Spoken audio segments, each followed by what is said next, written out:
Okay.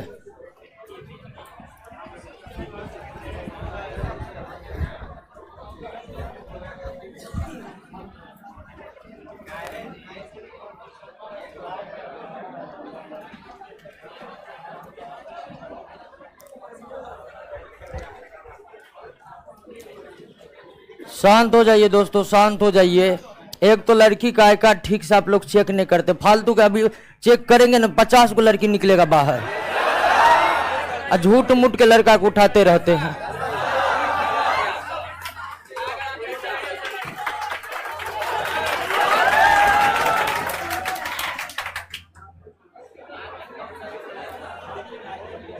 ठीक से I card check करिए लड़की लोग का। क्या है? हल्ला मत करिए। क्या हुआ?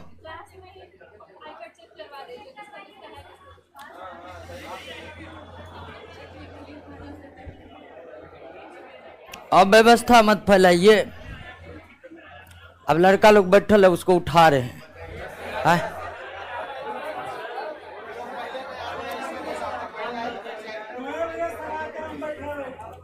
चलिए दोस्तों शांत हो जाइए।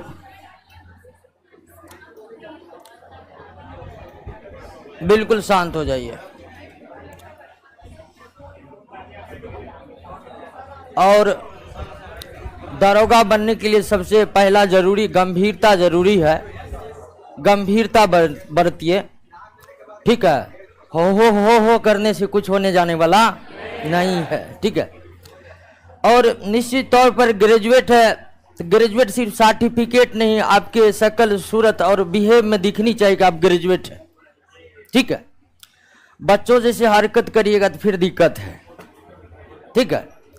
मार देंगे, पीट देंगे, ये सब बात मैट्रिक इंटर का लड़का करता है जिसको दुनियादारी का पता नहीं है, वही नहीं करता है। आप लोग समझदार हैं, ठीक है। दरोगा देखते हैं कितना प्रेशर में काम करता है दरोगा। अभी प्रेशर नहीं झेलिएगा तो कैसे एक एसपी का प्रेशर आप झेल पाइएगा? तो इसीलिए गंभीरता बरतिए, हल्ला गुल्ला मत करिए। हल्ला गुल्ला बिल्कुल पसंद। जब आप हल्ला करते हैं दिमाग सोचना बंद कर देता है, दिमाग टेंशन लेना बंद कर देता है। और जब दिमाग सोचना बंद कर दे, टेंशन लेना बंद कर दे, तो यकीन है कि आप समझ नहीं सकते। और आप जब समझ ही नहीं सकते हैं तो उसके बाद कुछ नहीं कर सकते हैं। इसीलिए थोड़ी अव्यवस्था है, हमारे पास भी इतनी संसाधन नहीं है कि सबको पूरी तरह से संतुष्ट किया जा सके, ठीक है। फिर भी संसाधनों के अभाव में ही कई लोग दरोगा बने हुए हैं। और आप तो ऑफलाइन है, कहीं ऑनलाइन अच्छा से घर पर ऑनलाइन रहकर दरोगा बने हैं। बहुत तो ऐसा दरोगा बने जिसको पहचानते भी नहीं कि हमारा विद्यार्थी है। इसीलिए शांत रहिए, गंभीर बने रहिए। गंभीरता बहुत जरूरी है। और सभी पढ़ाई का जो उद्देश्य है उसमें ग्रेजुएट बनने का, जब आप ग्रेजुएट होते हैं तो उसका मतलब ही होता है कि गंभीर व्यक्ति यूनिवर्सिटी से निकला है ग्रेजुएट होकर के। ग्रेजुएट होकर के इंटर और मैट्रिक जैसे लड़का के तरह आप में बचपना है तो फिर दिक्कत है दोस्तों। आइए शुरुआत करते हैं कोशिका की। और कोशिका ही हम पढ़ रहे थे और 2 क्लास कोशिका के हुए थे। और आशा करते हैं कि आप लोग अच्छी तरह से समझ रहे होंगे। और कहाँ तक हो गया तो कोई हमको क्लू दे दीजिए तो। देखें ना, कोशिका द्रव तक हम पढ़ लिए थे दोस्तों। कोशिका द्रव को भी समझा दिए थे, हाँ। तो कोशिका द्रव को समझा दिए थे। और एक बात समझ चुके हैं कि जो सेल का साइटोप्लाज्म है, सेल के साइटोप्लाज्म, सेल के साइटोप्लाज्म में ढेर सारे संरचनाएं होती है जिसको सेल ऑर्गेनल कहते हैं। जिसको क्या कहते हैं? सेल ऑर्गेनल कहते हैं। कोशिका के कोशिका द्रव में कई सारे संरचनाएं होती है जिसे हम कोशिका अंगक कहते हैं। कोशिका अंगक यानी कि सेल ऑर्गेनल कहते हैं। और ये सेल ऑर्गेनल 2 प्रकार के होते हैं जो हम शुरुआत में ही पढ़े थे, ऑर्गेनॉइड और मेटाप्लास्ट। ऑर्गेनॉइड और मेटाप्लास्ट। और ये सेल ऑर्गेनल जो है सारे के सारे कहाँ स्थित है? आपसे अगर क्वेश्चन पूछ दे कि कोशिका के अंगक कोशिका के किस भाग में मौजूद है, तो साइटोप्लाज्म में मौजूद है, कोशिका द्रव्य में मौजूद है। और ये सेल ऑर्गेनल कुछ ना कुछ कार्य करते हैं। ठीक उसी तरह जिस तरह अंगों के कार्य करने के बदौलत एक शरीर जिंदा रहता है, ठीक उसी तरह कोशिकाओं के कोशिका अंगक के कार्य के बदौलत एक कोशिका जिंदा रहता है। तो अब हम इन्हीं सेल ऑर्गेनल के बारे में पढ़ेंगे और इन सेल ऑर्गेनल के बारे में विस्तार से जानकारी वैज्ञानिकों को तब मिलने लगा जब इलेक्ट्रॉन माइक्रोस्कोप का खोज हुआ था। जब तक नॉल और रस्का ने इलेक्ट्रॉन माइक्रोस्कोप का खोज नहीं किया था, तब तक किसी भी कोशिका अंगक, किसी भी सेल ऑर्गेनल के बारे में जानकारी नहीं थी। और दोस्तों, जानकारी भी हो भी नहीं सकती है। एक ऐसी चीज जो अति सूक्ष्म है, उसको देखेंगे तब तो उसके बारे में जानकारी हमें प्राप्त होगी। तो जितने भी सेल ऑर्गेनल है, सबकी खोज लगभग 1931 के बाद ही हुई, क्योंकि 1931 ही वो समय है दोस्तों जब नॉल और रस्का ने इलेक्ट्रॉन माइक्रोस्कोप का खोज किया। तो आइए एक एक करके हम सेल ऑर्गेनल को समझते हैं। और हमारा जो पहला सेल ऑर्गेनल है वह है इंडोप्लाज्मिक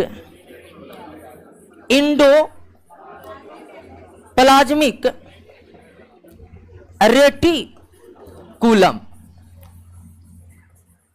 हिंदी में इसको कहते हैं अंतःप्रदर्भी जालिका। अंतःप्रदर्भी जालिका, इसको शॉर्ट में हम ER कहते हैं। ठीक है, शॉर्ट में क्या कहते हैं? ER कहते हैं। लगभग हर राइटर अपने बुक में ER शब्द का जिक्र धड़ल्ले से किए है। ठीक है, तो ER इसको शॉर्ट में कहिए। तो ER का मतलब इंडोप्लाज्मिक रेटिकुलम, और हिंदी नाम में कोई दिक्कत नहीं होगा, अंतःप्रदर्भी जालिका। वैसे नोट्स में हम प्योर हिंदी दिए हैं कि ताकि कोई दिक्कत ना हो। अंतःप्रदर्भी जालिका, अंतःप्रदर्भी जालिका, ER शॉर्ट में इसे क्या कहते हैं दोस्तों? ER। यह संरचनाएं होती कैसे है दोस्तों? तो यह संरचना, मान लीजिए कि यह सेल है। ठीक है, यह सेल है और यह सेल का न्यूक्लियस है, जिसका खोज बहुत पहले 1831 में ही रॉबर्ट ब्राउन कर चुके थे। तो यह सेल है, न्यूक्लियस है, और सारे के सारे सेल ऑर्गेनल साइटोप्लाज्म में रहते हैं। तो ER भी साइटोप्लाज्म है। तो साइटोप्लाज्म में यानी कि कोशिका द्रव्य में अगर ER देखें, ER को इलेक्ट्रॉन माइक्रोस्कोप से अगर देखा जाए तो ये एकदम सूक्ष्म यानी कि बहुत महीन नलियों का जाल के समान दिखाई पड़ता है।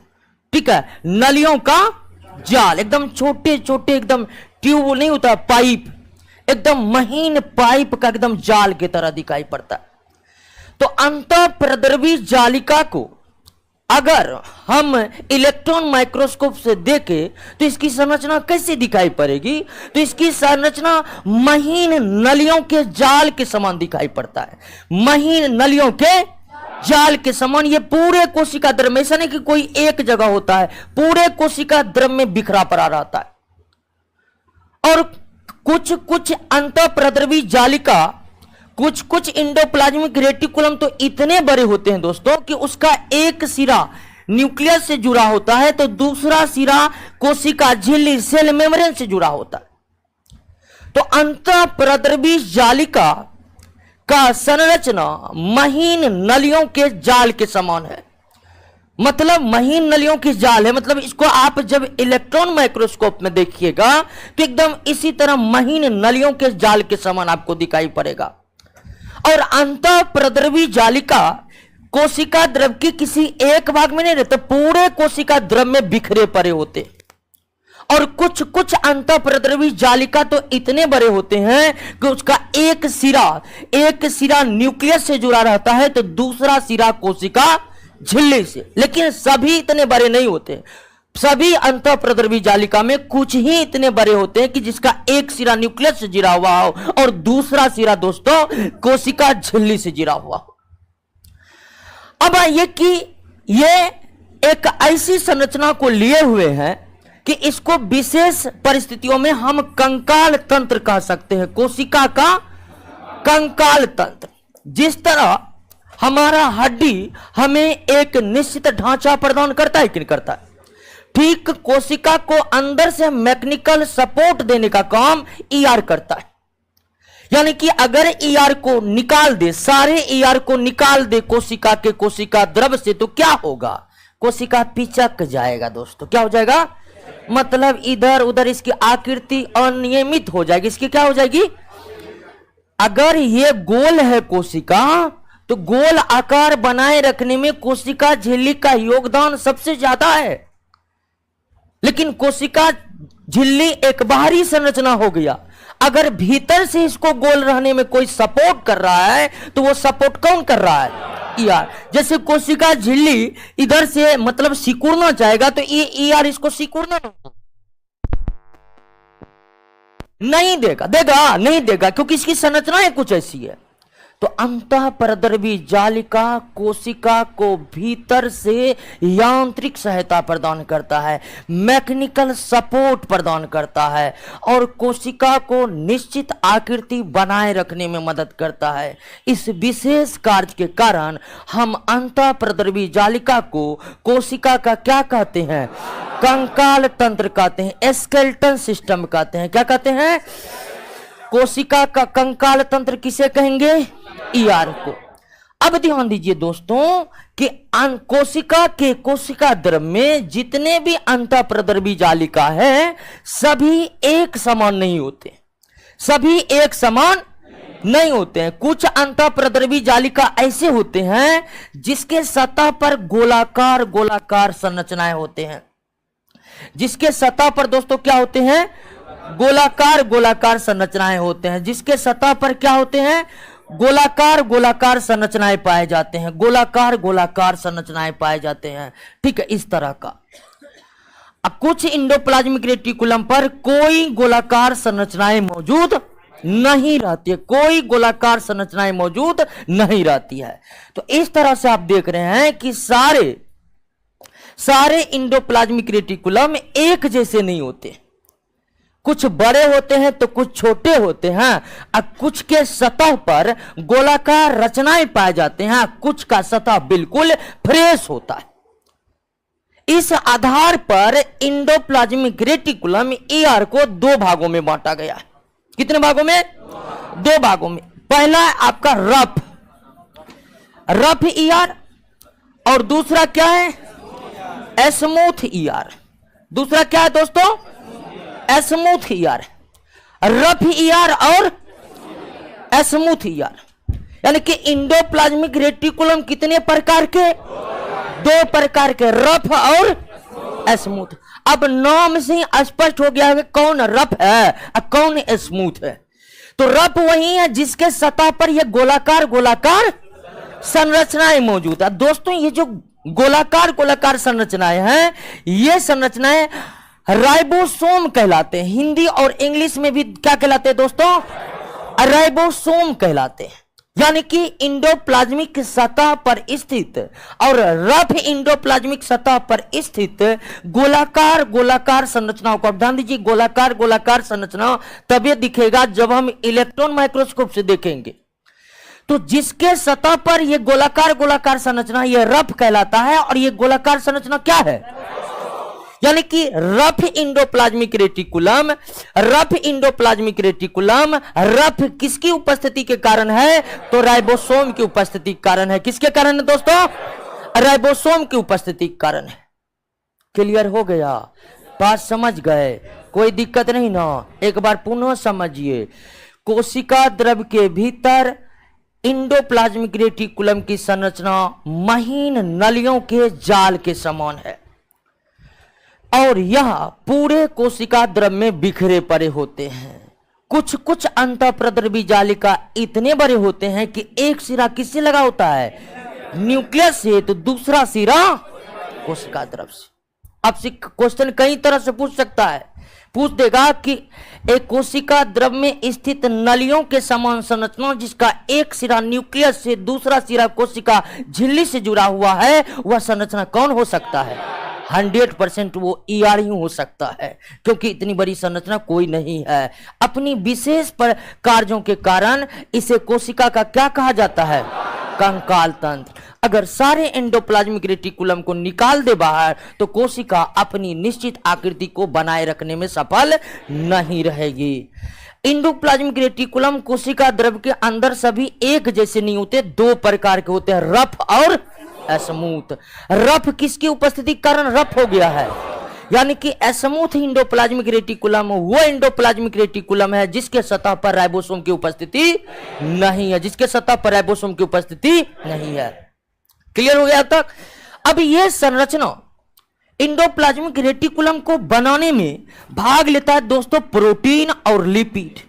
प्रोटीन और लिपिड। लिपिड अगर नहीं समझते हैं तो वसा आप जरूर समझ रहे होंगे, तेल अगर जरूर समझ रहेंगे, तेल चाहे वो वनस्पति से प्राप्त तेल हो चाहे वो पशुओं से प्राप्त तेल हो, सभी तेल एक प्रकार का क्या है, लिपिड। सभी वसा एक प्रकार का क्या है, लिपिड। मधुमक्खियों से प्राप्त मोम भी एक प्रकार का क्या है, लिपिड है दोस्तों।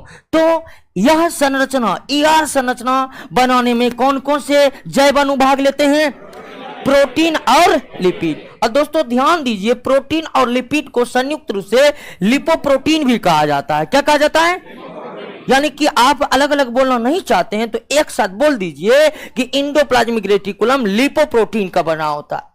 जब भी आप लिपोप्रोटीन बोल देंगे तो वह डिफिनेशन में आ जाता है कि लिपोप्रोटीन एक ऐसा मॉलिक्यूल्स है जो प्रोटीन और लिपिड से मिलकर बना हुआ है। तो एंडोप्लाज्मिक रेटिकुलम का स्ट्रक्चर हमारे शरीर में बनेगा जब पर्याप्त मात्रा में शरीर में क्या हो, प्रोटीन हो और लिपिड हो। और दोस्तों इसका नया नाम जीव वैज्ञानिकों ने एंडोप्लाज्मिक रेटिकुलम का एक नया नाम प्रस्तावित किया है, उसका नाम है एर्गेस्टोप्लाज्म। एर्गेस्टोप्लाज्म, हिंदी में भी इसे एर्गेस्टोप्लाज्म कहा जाता है, एर्गेस्टोप्लाज्म। तो एंडोप्लाज्मिक रेटिकुलम बहुत प्रचलित और चर्चित नाम है। नवीन नाम एक प्रचलन में आया है एर्गेस्टोप्लाज्म। तो यह भी ध्यान रखिएगा, एंडोप्लाज्मिक रेटिकुलम का नाम एर्गेस्टोप्लाज्म प्रस्तावित किया गया है। क्या प्रस्तावित किया गया है, एंडोप्लाज्मिक रेटिकुलम किसके बने होते हैं, या प्रोटीन और लिपिड ना बोलकर हम क्या बोल दें। अब आइए दोस्तों इसके कार्य क्या है, ये कौन से कार्य करते हैं। हम शुरुआत में ही पढ़े थे दोस्तों, शुरुआत में ही पढ़े थे कि हर कोशिका अंगक कोई ना कोई कार्य करते हैं, कोई ना कोई कार्य करते हैं। हर कोशिका अंगक कोई ना कोई कार्य करते हैं। तो ये कौन कार्य करते हैं? अब देखिए इसका काम है ट्रांसपोर्टिंग का। इसका क्या काम है, परिवहन का कार्य करते हैं। कोशिका के अंदर परिवहन का कार्य करते हैं। परिवहन का मतलब समझते हैं ना, किसी भी सामान को एक जगह से, तो अंतः प्रद्रवी जालिका का काम अंतः कोशिकीय परिवहन यानी कि कोशिका के अंदर ट्रांसपोर्टिंग का करता है। मान लीजिए कि कोशिका द्रव के इस भाग में प्रोटीन पर्याप्त मात्रा में है और न्यूक्लियस के आसपास प्रोटीन नहीं है, तो क्या होगा, प्रोटीन इसके नली में प्रवेश करेगा और डायरेक्ट यहां पर आकर निकल जाएगा। मान लीजिए कि कोशिका के इस भाग में जल की मात्रा अधिक है और इस भाग में जल की मात्रा असंतुलित हो चुकी है, तो जल एंडोप्लाज्मिक रेटिकुलम के नली में प्रवेश करेगा, यहां निकल जाएगा। तो एंडोप्लाज्मिक रेटिकुलम जो है वह अंतः कोशिकीय परिवहन का कार्य करता है और विशेषकर यह प्रोटीन को एक जगह से दूसरे जगह पहुंचाने का काम करता है। प्रोटीन को एक जगह से दूसरे जगह पहुंचाने का काम करता है। क्लियर हो गया? ध्यान रखिएगा, अंतः कोशिकीय परिवहन का मतलब आप समझ रहे ना, इंग्लिश में बोलेंगे इंटरसेलुलर ट्रांसपोर्टिंग। अंतः कोशिकीय परिवहन का कार्य एक और कोशिका अंगक के द्वारा किया जाएगा आगे चलकर। तो आप इसमें यह याद रखिएगा कि एंडोप्लाज्मिक रेटिकुलम अंतः कोशिकीय परिवहन का काम करता है, लेकिन विशेषकर किसका, प्रोटीन के अतिरिक्त अन्य किसी भी मॉलिक्यूल्स का या पदार्थ का परिवहन ये बहुत कम करता है और ये प्रोटीन का परिवहन बहुत ज्यादा करता है। अब इसका राज समझ लीजिए कि ये प्रोटीन का इतना परिवहन क्यों करता है ज्यादा।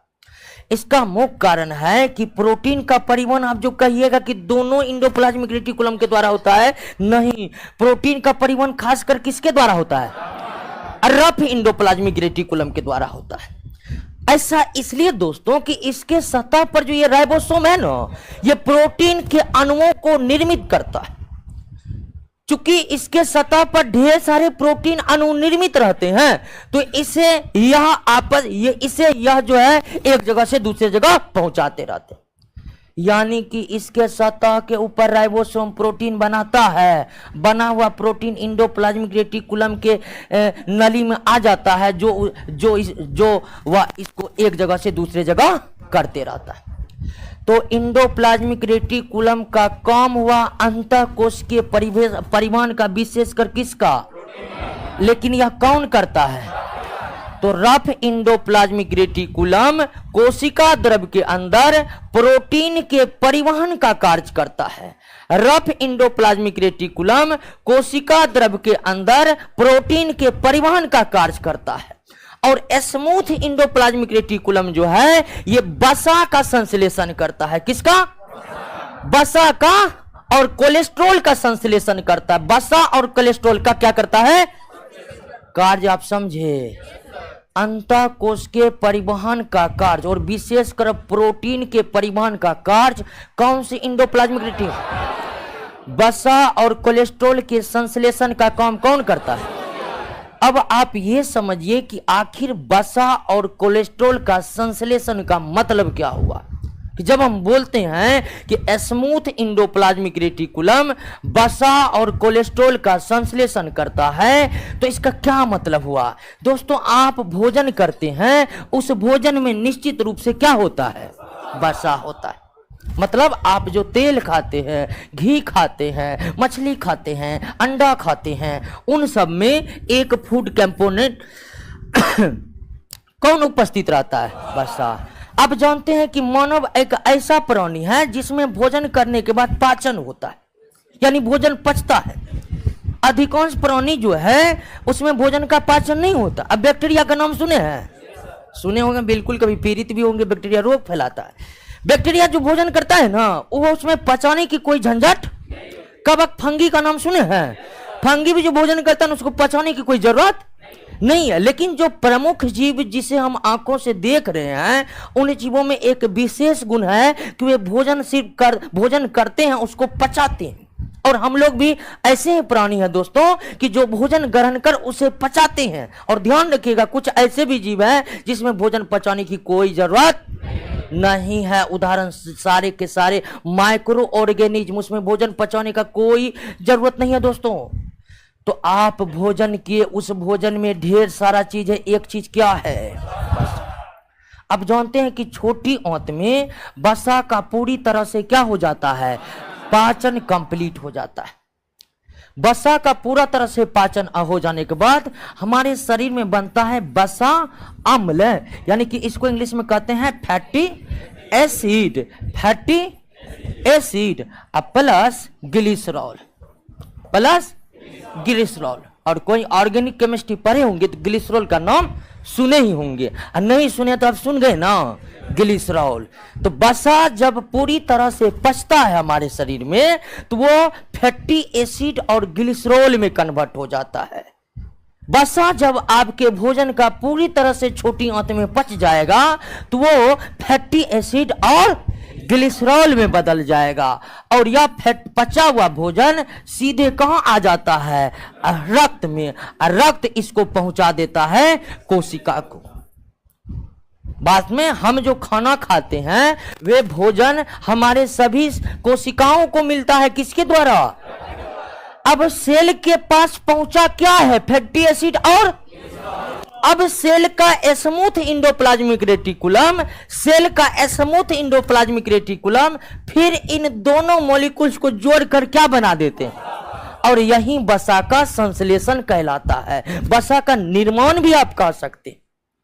तो हमारे पचाए गए भोजन के छोटे छोटे अणुओं को जोड़कर ये पुनः हमारे शरीर के उपयोग लायक अणुओं में बदल देता है। और यही काम करना क्या कहलाता है? संश्लेषण कहलाता है। तो वसा का संश्लेषण स्मूथ ईआर यानी कि चिकनी अंतःप्रद्रवी जालिका के द्वारा किया जाता है। इसका मतलब आप समझे ना कि इसका मतलब क्या हुआ? कोई दिक्कत नहीं है, समझ गए ना? अब कहिएगा कि ये वसा फिर से क्यों बना देता है? क्योंकि जरूरत है हमारे शरीर को, इसलिए बना देता है। क्लियर हो गया? बात समझ गए ना? तो अंतःकोशिकीय परिवहन विशेषकर प्रोटीन का कौन करता है? रक्त। वसा और कोलेस्ट्रॉल का संश्लेषण कौन करता है? कोशिका कंकाल तंत्र किसे कहते हैं? अब देखिए दोस्तों कि वसा की जरूरत किस में होती जानते हैं? हम जो वसा का सेवन करते हैं उसकी जरूरी किस चीज में है? उसका जरूरी खासकर हार्मोन को बनाने में है। हमारे बॉडी को कंट्रोल करने के लिए विशेष विशेष प्रकार का हार्मोन चाहिए। विशेष विशेष प्रकार का क्या चाहिए? हार्मोन चाहिए। और वो हार्मोन निर्मित होने में क्या चाहिए? वसा चाहिए। तो ऐसे अंग जो हार्मोन का निर्माण करता है, और ध्यान रखिएगा हार्मोन का निर्माण एक विशेष प्रकार के ग्रंथि या ग्लैंड में होता है। तो जो अंग हार्मोन का निर्माण करेगा उस अंग के कोशिका में एंडोप्लाज्मिक रेटिकुलम ज्यादा होगा। उस अंग के कोशिका में एंडोप्लाज्मिक रेटिकुलम ज्यादा होगा। दोस्तों क्या होगा? ज्यादा होगा। क्लियर है दोस्तों? समझ गए एंडोप्लाज्मिक रेटिकुलम? कोई दिक्कत नहीं ना? अब देखिए हमारे प्रश्नों का आप जवाब देने का कोशिश कीजिए, ठीक है? वैसे आंसर क्या होगा तो सब में ER कह दीजिएगा आप, लेकिन समझिए कि किस तरह से प्रश्न पूछे जा सकते हैं। सबसे पहला प्रश्न आपसे पूछ सकता है कि कोशिका द्रव के भीतर महीन नलियों के जाल के समान संरचना को क्या कहते हैं? ER कहते हैं। ER कहते हैं। या आपसे दूसरे की तरफ महीन नलियों का जाल जिसका एक सिरा न्यूक्लियस दूसरा सिरा कोशिका झिल्ली से जुड़ा हुआ है उसे क्या कहेंगे? ER कहेंगे। क्या कहेंगे? ER कहेंगे। उसके बाद कोशिका का कंकाल तंत्र किसे कहते हैं? या आपसे इस तरह से प्रश्न पूछ सकता है कि कोशिका को भीतर से यांत्रिक सहायता कौन प्रदान करता है? ER प्रदान करता है। ER कितने प्रकार के होते हैं? 2 प्रकार के होते हैं, रफ और। प्रोटीन का अंतःकोश के परिवहन किसके द्वारा? वसा और कोलेस्ट्रॉल का संश्लेषण स्मूथ ER के द्वारा होता है। वसा और कोलेस्ट्रॉल का संश्लेषण स्मूथ ER के द्वारा किया जाता है। ER का नया नाम क्या है? एर्गोस्टोप्लाज्म। ठीक है। ER किन किन जैव अणुओं से बना होता है? प्रोटीन और लिपिड से, या फिर लिपो प्रोटीन से। अब वसा का संश्लेषण समझ ही गए दोस्तों। अब ध्यान दीजिए कि ER एक बहुत ही महत्वपूर्ण संरचना है। इसके खोज से कौन कौन वैज्ञानिक जुड़े हुए हैं? इसके खोज से जो वैज्ञानिक जुड़े हुए हैं उसमें सबसे चर्चित नाम पोर्टर का आता है, ठीक है। दूसरा नाम क्लाउडे का आता है, पोर्टर, क्लाउडे और फूलम, ठीक है। पोर्टर और क्लाउडे और फूलम, ये तीनों ने मिलकर के, जिसमें मुख्य भूमिका किसकी है? इनकी भूमिका सहायक की है। इनकी भूमिका क्या है? सहायक है। तो इस संरचना की खोज सर्वप्रथम पोर्टर और उनके सहयोगी क्लाउडे और फूलम के द्वारा किया गया। आगे चलकर इसका नाम ER जो रखा, नाम रखने में 2 वैज्ञानिक का नाम जुड़ा हुआ है, एक पोर्टर और दूसरा कॉलमैन। पोर्टर और कॉलमैन, यानी कि इंडोप्लाज्मिक रेटिकुलम की खोज पोर्टर और उनके सहयोगी क्लाउडे और फूलम के द्वारा किया गया। आगे चलकर इसका नाम, यानी कि इंडोप्लाज्मिक रेटिकुलम नाम देने वाले वैज्ञानिक जो है वे पोर्टर और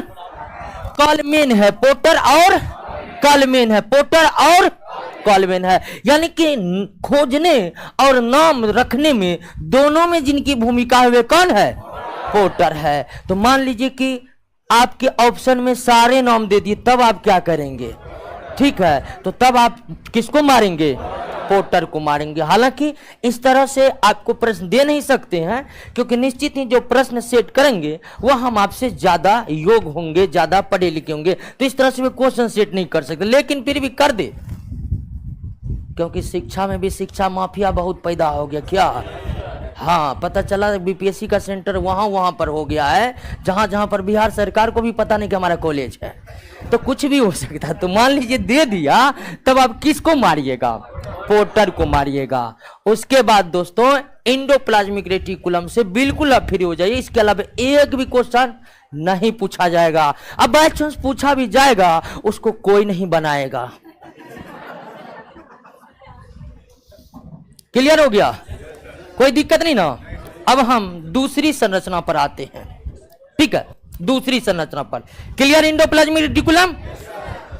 नोट में देखिएगा कुछ दो बात ज्यादा लिखा है, तो कहीं पर दो बात कम बताते हैं, कहीं पर दो बात ज्यादा बताते थे, लेकिन नोट में उतना चीज है कि आपके जरूरत का पूरा है। और दोस्तों, आप टारगेट बैच है, आपको सीधा एग्जाम पर अटैक करना है। और एग्जाम में दोस्तों आपको क्वेश्चन बनाना है, क्वेश्चन। इसीलिए सबसे ज्यादा फोकस किस पर करना है? क्वेश्चन पर करना है, बाकी कुछ नहीं करना है। पढ़ा रहे हैं, समझा रहे हैं, आपको लग रहा है कि पूरा डिटेल में पढ़ा रहे हैं, समझा रहे हैं, इसीलिए क्लास में समझिए, घर पर पूरा दिमाग क्वेश्चन पर लगाइए। अब क्वेश्चन हम सारा किताब का एक जगह कर दिए हैं, इसीलिए टेंशन नहीं लीजिए वो बुक छूट गया, ये बुक छूट गया, सारा बुक एक जगह है। तो इसीलिए सबसे ज्यादा फोकस किस पर? क्योंकि आखिरकार आपको एग्जाम में क्वेश्चन बनाना है, बीपीएससी की तरफ मेंस में लिखना नहीं है कि आप लिखिएगा कॉपी पर जा करके। आज कल एक विद्यार्थी आए कि आप जो पढ़ाते हैं उसके बाद हम लिखते हैं, कल हो गया तुम निकलल है बाहर। ठीक है, कल के सर इससे और अच्छा याद हो जाता, कल अच्छा याद हो जाता, बहुत रट के क्वेश्चन वहां पर जाकर बनाना है। इसीलिए आप टारगेट बैच के हैं सिर्फ क्वेश्चन पर, और क्वेश्चन पर्याप्त है नोट्स में। ठीक है, तो इसीलिए जितना क्वेश्चन आज, जैसे आज खत्म हुआ क्लास, गए क्वेश्चन पर क्वेश्चन बनाए, और क्वेश्चन बना के उसको पूरा रट लिए, और उसके बाद अब हीरो है, हीरो। ठीक है, हाँ, वो दोस्त भी कहेगा कि देखो तो एंडोप्लाज्मिक रेटिकुलम क्या था, क्या होता, नहीं क्वेश्चन पूछो, क्वेश्चन पूछो। ठीक है, बस क्लियर दोस्तों। आइए दोस्तों, एक दूसरा स्ट्रक्चर, दूसरा सेल ऑर्गेनल पर आते हैं, उसका नाम है राइबोसोम। इसका हिंदी नाम भी राइबोसोमी है। अब पहली बात यह ध्यान दीजिए दोस्तों कि जिस तरह कोशिका के ऊपर कोशिका झिल्ली है, हालांकि पौधों में कोशिका झिल्ली के ऊपर कोशिका भित्ति भी है, तो जिस तरह कोशिका के ऊपर कोशिका झिल्ली है ना, उसी तरह कोशिका के अंदर जितने भी अंगक है ना, उसके ऊपर भी एक झिल्ली है। यानी कि सभी कोशिका अंगक झिल्लियों से घिरी हुई है, सभी कोशिका अंगक झिल्लियों से घिरी हुई। जैसे आप एंडोप्लाज्मिक रेटिकुलम देखें, इसके बाहरी भाग को हम झिल्ली कहेंगे। तो जिस तरह कोशिका के ऊपर एक महीन पतली झिल्ली होती है, उसी तरह कोशिका के सभी कोशिका अंगक के ऊपर एक महीन पतली झिल्ली होती है। निश्चित तौर पर वो कोशिका झिल्ली के इतना मोटा नहीं होगा, अर्थात 75 एंगस्ट्रोम का नहीं होगा। ठीक है, 10 एंगस्ट्रोम का हो सकता है, 12 एंगस्ट्रोम का हो सकता है, लेकिन होता है। यानी कोशिका अंगक भी झिल्लियों से घिरी हुई संरचना है, कोशिका अंगक भी झिल्लियों से घिरी हुई संरचना है। लेकिन एकमात्र संरचना राइबोसोम है जिसके ऊपर कोई झिल्ली नहीं है, यानी कि यह इसके ऊपर कोई झिल्ली नहीं होती है, कोई झिल्ली नहीं होती है। तो कौन से कोशिका अंगक के ऊपर कोई झिल्ली नहीं होती है, या कौन सा कोशिका अंगक झिल्ली विहीन है? उसके बाद जितने भी कोशिका अंगक है दोस्तों, उसमें सबसे छोटा कौन है? राइबोसोम। सबसे छोटा कौन है? राइबोसोम में सबसे छोटा कौन है दोस्तों? तो राइबोसोम एक झिल्ली विहीन और सबसे छोटी कोशिका अंगक, झिल्ली विहीन और सबसे छोटा कोशिका अंगक। अब आइए सबसे पहले इनके संरचनाओं पर बात करते हैं। जिस तरह आप देखें कि एंडोप्लाज्मिक रेटिकुलम महीन नलियों के जाल के समान संरचना है, तो फिर यह किस तरह दिखता है दोस्तों? तो मान लीजिए कि यह कोशिका है, हालांकि आपको पता है, ये नहीं समझिएगा कोशिका केवल गोल और गोल ही होते हैं। गोल इसलिए बना रहे हैं ताकि ये बनाने में आसान। तो दोस्तों, ये जो राइबोसोम है, इसकी संरचना छोटी, इसकी संरचना दोस्तों छोटी थैली के समान होता है, छोटी थैली के समान होता है। और ये 3 तरह से कोशिका द्रव्य में नजर आते हैं, 3 तरह से राइबोसोम तीन तरह से कोशिका में नजर आते हैं। एक इंडोप्लाज्मिक रेटिकुलम के सतह पर ये था, ये आप समझ ही गए ना दोस्तों, इंडोप्लाज्मिक रेटिकुलम के सतह पर था कि नहीं था। तो राइबोसोम छोटी छोटी थैलियों के समान संरचना है।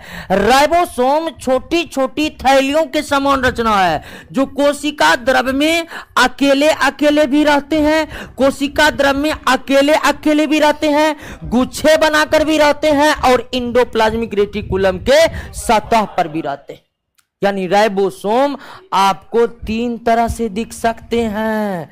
अकेले अकेले पूरे कोशिका द्रव्य में बिखरा हुआ, अकेले अकेले कोशिका द्रव्य में बिखरा हुआ, कोशिका द्रव्य में गुच्छों के समान, और अंतः प्रद्रवी जालिका यानी कि इंडोप्लाज्मिक रेटिकुलम के सतह पर, इंडोप्लाज्मिक रेटिकुलम के सतह पर। क्लियर हो गया। इसकी संरचना कैसी, इसमें कोई दिक्कत नहीं। ठीक, आपसे पूछ देगा छोटी छोटी थैलियों की संरचना जो झिल्ली विहीन है उसे हम क्या कहेंगे, उसे राइबोसोम कहेंगे। और यह आपको बना होता है दोस्तों प्रोटीन और आरएनए से बना होता है, प्रोटीन से बना होता है और आरएनए से। अब यह आरएनए क्या है, तो जिस तरह प्रोटीन एक जैव अणु बायोमोलिकुल्स है ना, उसी तरह आरएनए भी बायोमोलिकुल्स। इसकी डिटेल जानकारी हम जब आपको जेनेटिक्स वाला चैप्टर पढ़ाएंगे ना, अनुवंशिकी, उसमें देंगे। फिलहाल आप आरएनए के बारे में इतना समझिए कि प्रोटीन, वसा, कार्बोहाइड्रेट के तरह आरएनए भी एक बायोमोलिकुल्स है, जैव अणु है, यानी कि यह अनिवार्य रूप से जीवों को मिलनी चाहिए और उसे उसके शरीर में रहनी चाहिए। तो राइबोसोम किसके बने होते दोस्तों, प्रोटीन और आरएनए। किसकी संरचना छोटी छोटी थैलियों के समान होती है। ये कोशिका द्रव्य में तीन तरह से दिखाई पड़ते हैं, ये कोशिका द्रव्य में तीन तरह से दिखाई पड़ते हैं। अब आइए दोस्तों कि ये इसके बारे में थोड़ा समझिए कि जो गुच्छे वाले राइबोसोम है, जो गुच्छे वाले राइबोसोम है, इसको क्या कहते हैं, पॉलीसोम कहते हैं। क्या कहते हैं, पॉलीसोम, या पॉली राइबोसोम भी कहते हैं। पॉलीसोम कह दीजिए या पॉली राइबोसोम कह दीजिए, कोई दिक्कत नहीं दोस्तों। तो राइबोसोम जो कोशिका द्रव्य में गुच्छे के समान नजर आते हैं, राइबोसोम जो कोशिका द्रव्य में गुच्छे के समान नजर आते हैं, उसे हम क्या कहते हैं, पॉलीसोम कहते हैं। राइबोसोम जो कोशिका द्रव्य में गुच्छे के समान नजर आते हैं, उसे क्या कहते हैं, पॉलीसोम कहते हैं। अब आप थोड़ा सा दिमाग लगाइए कि अगर पॉलीसोम गुच्छा है तो जरूर इसको कोई बांधा होगा। कुछ राइबोसोम बिखरे पड़े हैं, कुछ राइबोसोम बिखरे पड़े हैं दोस्तों, और कुछ गुच्छे में है, तो इसका मतलब जो गुच्छा में उसको बांधा गया है, जो गुच्छा में है उसको क्या किया गया है, बांधा गया है। तो अब सबसे जरूरी चीज ये समझना है कि आखिर इसको बांधने वाली इकाई कौन है, पॉली राइबोसोम में वे कौन सा धागा है जो इसको बांध दिया है, तो उसका नाम है दोस्तों mRNA। क्या है दोस्तों, अब देखिए कि प्रोटीन के तरह आरएनए भी एक बायोमोलिकुल्स है, और वह आरएनए दोस्तों तीन प्रकार के होते हैं, rRNA, mRNA और tRNA। तो अब देखिए दोस्तों कि राइबोसोम बना हुआ किससे, प्रोटीन और आरएनए से बना हुआ। तो प्रोटीन और आरएनए, तो राइबोसोम को बनाने में जो आरएनए भाग लेता है उसका नाम है राइबोसोमल आरआरएनए, जिसको शॉर्ट में क्या कहते हैं, mRNA, rRNA मतलब राइबोसोम। इसको कहते हैं मैसेंजर आरएनए, इसका काम कुछ और है। यानी कि आरएनए कोशिका के अंदर कितने टाइप के होते हैं, इसमें जो आरएनए का ये टाइप है यानी कि mRNA, यही mRNA वो धागा है जो इसको आपस में बांध कर क्या बना दिया है। तो आपसे पूछ देगा कि पॉलीसोम कौन सी संरचना है, तो पॉलीसोम एक ऐसी संरचना है जिसमें राइबोसोम के अतिरिक्त क्या है, और mRNA वे धागा है या mRNA वो यूनिट है जो राइबोसोम को आपस में बांधने का कार्य किया है, जो राइबोसोम को आपस में बांधने का काम किया है। कोई दिक्कत? समझ गए ना? अब आइए इनके कार्यों पर, और इसका एकमात्र कार्य है, और इसका कार्य है प्रोटीन का संश्लेषण करना। राइबोसोम का एकमात्र काम प्रोटीन का संश्लेषण करना है, इसके अतिरिक्त और कोई काम नहीं है इसका। और दोस्तों, प्रोटीन संश्लेषण का क्या अर्थ है? तो वसा संश्लेषण का अर्थ आप समझे थे ना, वही बात यहां पर भी है दोस्तों। आप जो सोयाबीन खाते हैं, दाल खाते हैं, उसमें क्या रहता है? प्रोटीन रहता है दोस्तों, ज्यादातर प्रोटीन रहता है। और आप जानते हैं कि हमारे शरीर में बिना पाचन हुए कोई चीज शरीर उपयोग नहीं कर पाएगा। तो जब भोजन में स्थित प्रोटीन का पाचन हो जाता है तो यह बदल जाता है दोस्तों अमीनो एसिड में। यह किस में बदल जाता है? अमीनो एसिड में बदल जाता है। अब यह अमीनो एसिड चला आएगा किस में? रक्त फिर इसको पहुंचा देगा किसको? यानी कि कोशिका में पहुंचा है क्या? शरीर को जरूरत है किसकी? अब शरीर करेगा क्या? तो राइबोसोम का काम है अमीनो एसिड मॉलिक्यूल्स को पुनः आपस में जोड़ करके क्या बनाना, और यही प्रक्रिया क्या कहलाता है? प्रोटीन संश्लेषण कहलाता है। यही प्रक्रिया क्या कहलाता है? तो प्रोटीन संश्लेषण का क्या? अब कोई भी संश्लेषण कह दे तो कोई भी संश्लेषण का अर्थ यही है कि उसका निर्माण करना। वसा और कोलेस्ट्रॉल के संश्लेषण का मतलब वसा और कोलेस्ट्रॉल का निर्माण करना। किससे? तो आप समझ रहे हैं, छोटे छोटे अणुओं से जो पाचन के बाद बना है और रक्त के माध्यम से कोशिकाओं तक पहुंचा है। तो राइबोसोम का काम है प्रोटीन का संश्लेषण करना। राइबोसोम का काम है प्रोटीन का संश्लेषण करना। क्लियर है दोस्तों? सब कुछ समझ गए राइबोसोम के बारे में? अब ध्यान दीजिए दोस्तों, एक बात ध्यान दीजिए। आप जानते हैं कि आज जो पृथ्वी पर जितने प्रकार के जीव जंतु हैं, सभी एक साथ इस पृथ्वी पर नहीं आए हैं। आज देख रहे हैं ना, भिन्न भिन्न जातियों के जीव जंतु, पेड़ पौधे ढेर सारे हैं। अब वैज्ञानिक तो पूरा खोजा भी नहीं है दोस्तों। पृथ्वी पर कई ऐसे जगह है जैसे काला हरी मरुस्थल के बीचों बीच अमेजन के घने जंगल, उसमें कौन रहते हैं, किन किन प्रजातियों के जीव रहते हैं, आज भी हमारे जीव वैज्ञानिकों को पता नहीं चला है। तो आज जो हम इतने प्रकार के जातियों के जीव जंतु को देखते हैं या पेड़ पौधों को देखते हैं, निश्चित तौर पर सभी एक साथ पृथ्वी पर नहीं आए हैं। एक साथ आए हैं। ऐसा नहीं कि पृथ्वी बना ऊपर से सब कूद गए चलो अब, ऐसा नहीं हुआ दोस्तों। कैसा हुआ? यानी कि भिन्न भिन्न प्रकार के जीव जंतु पेड़ पौधे इस पृथ्वी पर कैसे आए? तो इसको समझने के लिए एक पूरा का पूरा चैप्टर ही पढ़ना पड़ेगा आपको, जिसका नाम ही है जैव विकास, जो अंत में है। लेकिन हम थोड़ा सा आपको अभी ही बता रहे हैं कि भिन्न भिन्न प्रकार के जीव जंतु पेड़ पौधे पृथ्वी पर कैसे आए हैं। तो एक एक करके आए। यानी पहले मछली आए हैं। मछली इस पृथ्वी पर लाखों करोड़ों वर्ष रहा, और लाखों करोड़ों वर्ष जो मछली इस पृथ्वी के पानी में रहा, तो उसमें कुछ मछलियां जो है उछल करके बाहर निकल जाता था। उसकी आने वाली पीढ़ी और ज्यादा उछलने का गुण आ गया।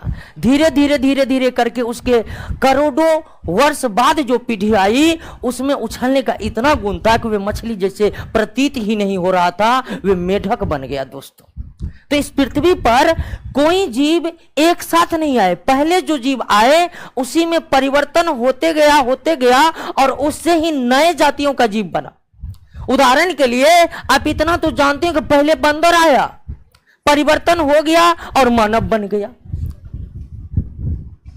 तो भिन्न भिन्न प्रकार के जीव एक साथ नहीं आए, पहले एक जीव आए हैं, उसी में परिवर्तन होकर नए जीव का उत्पत्ति इस पृथ्वी पर हुआ है।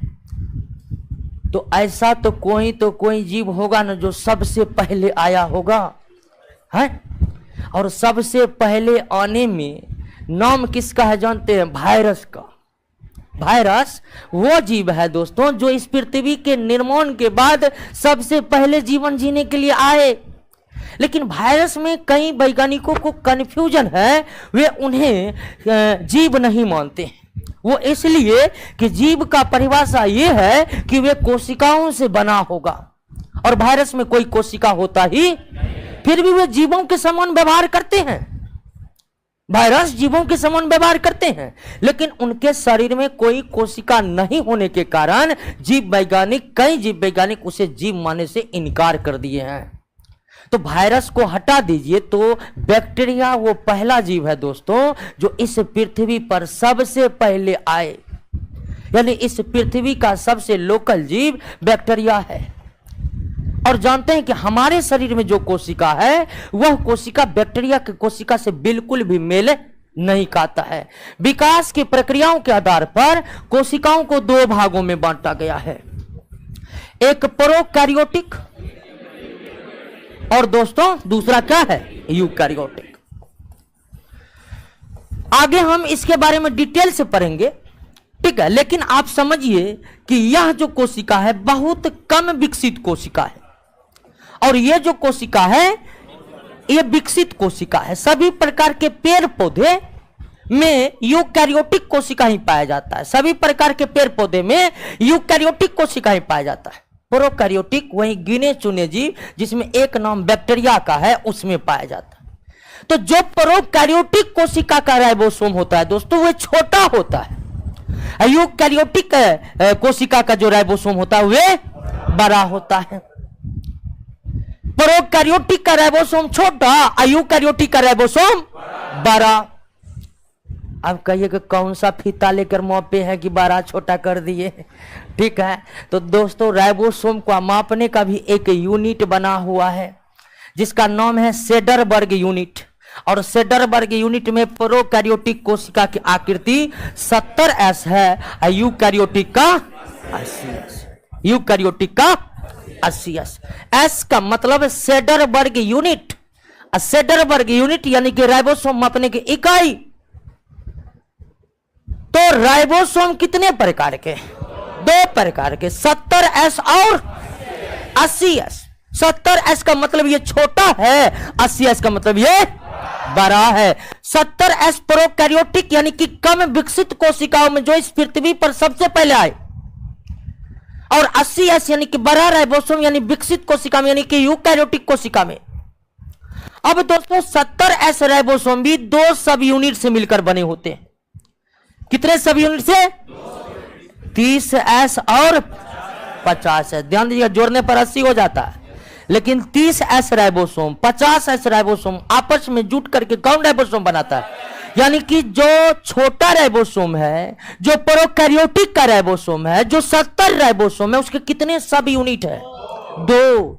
यानी कि 70S को विभाजित कर देंगे ना तो कितना राइबोसोम बनेगा, दो। कौन कौन, तो 70S राइबोसोम के दो सब यूनिट है, कौन कौन, 30S और 50S। उसी तरह 80S का भी दो सब यूनिट है, 40S और 60 है। ध्यान दीजिए इसको जोड़ने से 80, इसको जोड़ने से 100 आ जाता है।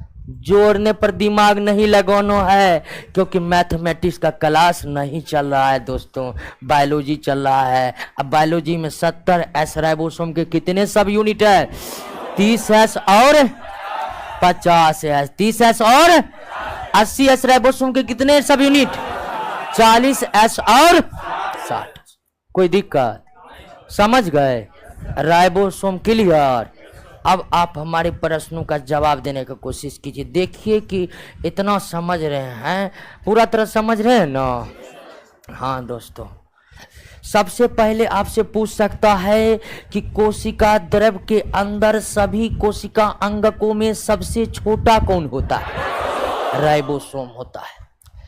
राइबोसोम झिल्ली विहीन और सबसे छोटी संरचना, ये भी याद रखिएगा।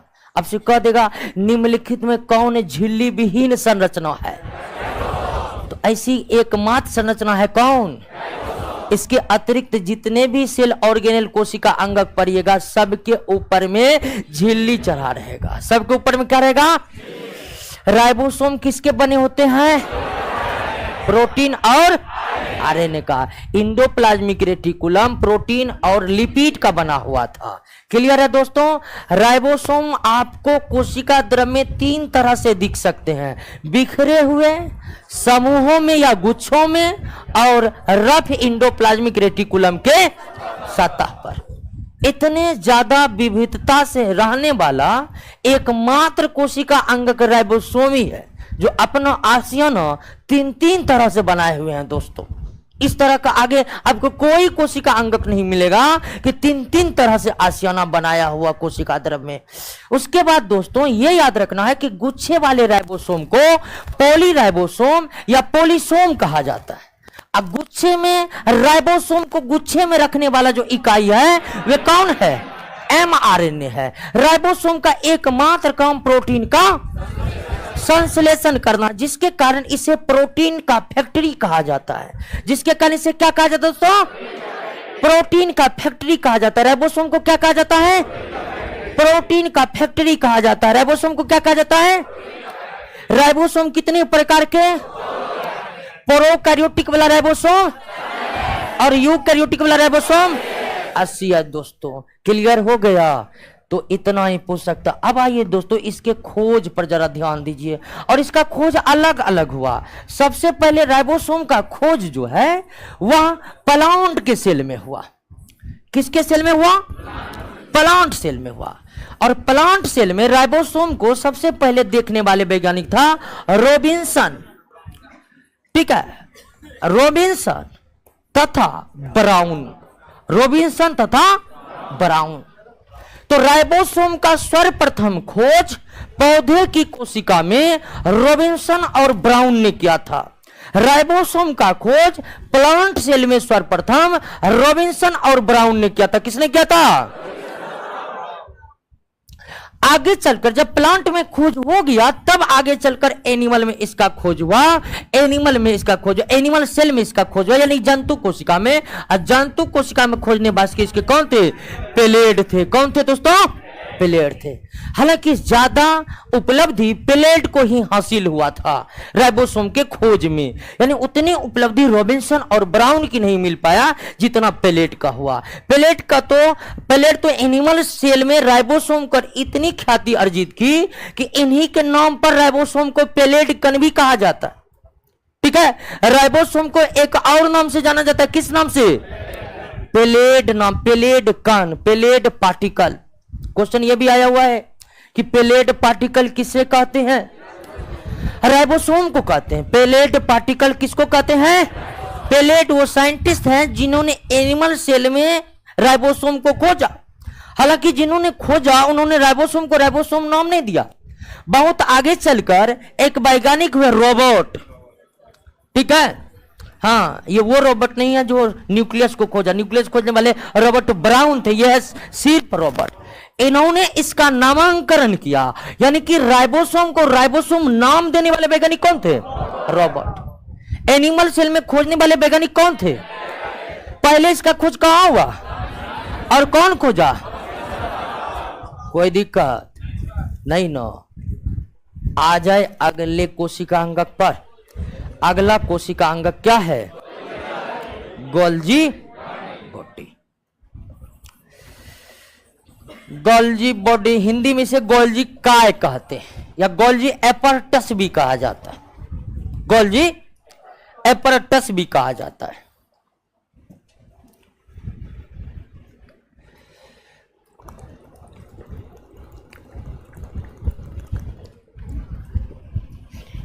दरोगा बनने के लिए हाइट न बा लीजिएगा। ठीक है, लड़का लड़की दोनों। नहीं तो बहुत ऐसा हुआ है इस बार, सब कुछ करके मिठाई सब भी बट गया, बाद में पता चला हाइटे न है। तो हाइट नब्बा लीजिएगा दोस्तों। हाँ, और हाइट प्लस में रहना जरूरी है। ठीक है, हाँ। गोल्जी बॉडी, क्योंकि बहुत देखे जो एक्यूरेट हाइट वाला 90% छटिए गया है। जैसे 165 मांग रहा है, 165 है तो 90% उम्मीद है कि आप छटिएगा। हाँ, अब कहिएगा क्यों छटिएगा? तो जहां 166 वाला आपके बगल में खड़ा है तो बोर्ड को जरूरी 165 वाला ले, ठीक है। तो दिक्कत यह है दोस्तों कि कैंडिडेट अवेलेबल है आयोग के पास। आइए दोस्तों, गोल्जी बॉडी, गोल्जी बॉडी कहां रहते हैं? तो सारे कोशिका अंगक कोशिका द्रव में ही रहते हैं, इसमें तो कोई शक नहीं है, पहले से हम क्लियर कर चुके हैं, बातचीत मत कीजिए। गोल्जी बॉडी दोस्तों, गोल्जी बॉडी को अगर कोशिका द्रव में देखा जाए, ये कोशिका बना दिए हैं और ये न्यूक्लियस बना दिए हैं। गोल्जी बॉडी को अगर कोशिका द्रव में देखिएगा तो ये कैसे दिखाई पड़ते जानते हैं? मुड़े हुए छड़ के गुच्छों के समान, ठीक है, मुड़े हुए छड़ के गुच्छों के समान, मुड़े हुए छड़ के गुच्छों के समान, मुड़े हुए छड़ के गुच्छों के समान जो आपस में जुड़े रहते हैं, मुड़े हुए छड़ के गुच्छों के समान जो आपस में क्या होते दोस्तों? जुड़े हुए रहते हैं, जो आपस में क्या होते हैं? जुड़े हुए रहते। तो इस तरह से दिखाई पड़ते हैं दोस्तों, ठीक है, इस तरह से दिखाई पड़ते, इस तरह से दिखाई पड़ते हैं, जो आपस में सारे के सारे क्या होते हैं? जुड़े होते हैं, जो आपस में सारे के सारे क्या होते हैं? जुड़े होते हैं। तो अगर हम इलेक्ट्रॉन माइक्रोस्कोप से गोल्जी बॉडी को देखें, इलेक्ट्रॉन माइक्रोस्कोप से गोल्जी बॉडी को देखें तो यहां हमें मुड़े हुए छड़ के गुच्छों के समान दिखाई पड़ते हैं, जैसे इंडोप्लाज्मिक रेटिकुलम महीन नलियों के जाल के समान दिखाई पड़ा था। बहुत सो रहे हैं दोस्तों, देखिए क्लासरूम में सो रहे हैं, ठीक है। जो सोता है जब बोलते हैं देख कर इधर उधर देखता है, हमको तो नहीं पकड़ लिया, ठीक है। तो सोइए ना दोस्तों, ठीक है, मजा लीजिए। हमारे क्लास में तो एकदम मजा ले लेकर पढ़ना होता है, एकदम दिमाग खोल के समझते रहिए, ठीक है, सिर्फ समझना है। और दरोगा बनने का जिसके पास जुनून होगा वो सो नहीं सकता है, ये बात याद रखिएगा। और दरोगा बनने पढ़ने से पहले जुनून का होना जरूरी है कि पूरा बिहार में हमारे पास इतना औकात है कि दरोगा बन सकते हैं, बाकी सब फालतू है। इस जुनून के साथ पढ़िए दोस्तों, और इस जुनून के साथ पढ़ने वाले को कभी धूप में धूप नहीं लगेगा, ठंडी में ठंडी नहीं लगेगा, गर्मी में गर्मी नहीं लगेगा। सिर्फ उसको दिक्कत तब होगा जब वो पढ़ेगा नहीं। आइए दोस्तों, तो गोल्जी बॉडी की संरचना मुड़े हुए छड़ के गुच्छों के समान होता है, मुड़े हुए छड़ के गुच्छों के समान। आकृति क्लियर हो गया ना? आगे चलकर दो वैज्ञानिक, जिसमें एक का नाम था डाल्टन, ध्यान दीजिए परमाणु वाला डाल्टन नहीं है ये, तथा परमाणु में एक जॉन डाल्टन है, ठीक है। डाल्टन और फेलिक्स, डाल्टन और फेलिक्स वैज्ञानिक ने सबसे पहले गोल्जी बॉडी के जो ये मुड़े हुए छड़ के समान, मुड़े हुए छड़ के गुच्छों के समान नजर आते हैं, उसका सबसे पहले विस्तृत अध्ययन डाल्टन तथा फेलिक्स ने किया। और डाल्टन तथा फेलिक्स ने मुड़े हुए छड़ को एक अलग नाम दिया, और वह नाम दिया सिस्टर्नी, सिस्टर्नी, ठीक है। डाल्टन और फेलिक्स ने मुड़े हुए छड़ में छड़ के समान, रॉड के समान संरचना को सिस्टर्नी नाम दिया। क्या नाम दिया? सिस्टर्नी। तो आपसे दो तरह के क्वेश्चन पूछ सकता है कि कोशिका द्रव में मुड़े हुए छड़ के गुच्छों की समान संरचना कौन है, या कोशिका द्रव में सिस्टर्नियों के समूह को, सिस्टर्नियों को समूह को क्या कहते हैं? Golgi body. दो तरह से क्वेश्चन, और ये सिस्टर्नी नाम देने वाले वैज्ञानिक है डाल्टन और फेलिक्स।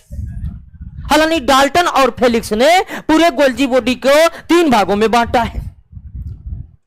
एक सिस्टर्नी जो सबसे प्रमुख है, जो रॉड को कहा है डाल्टन और फेलिक्स ने।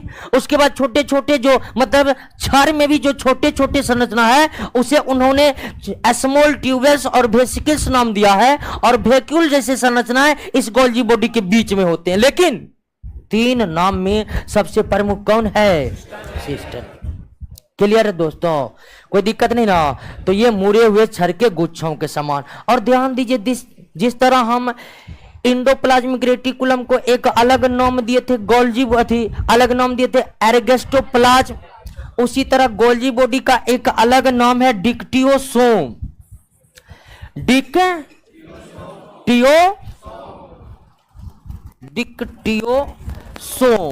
ठीक है, डिक्टियो।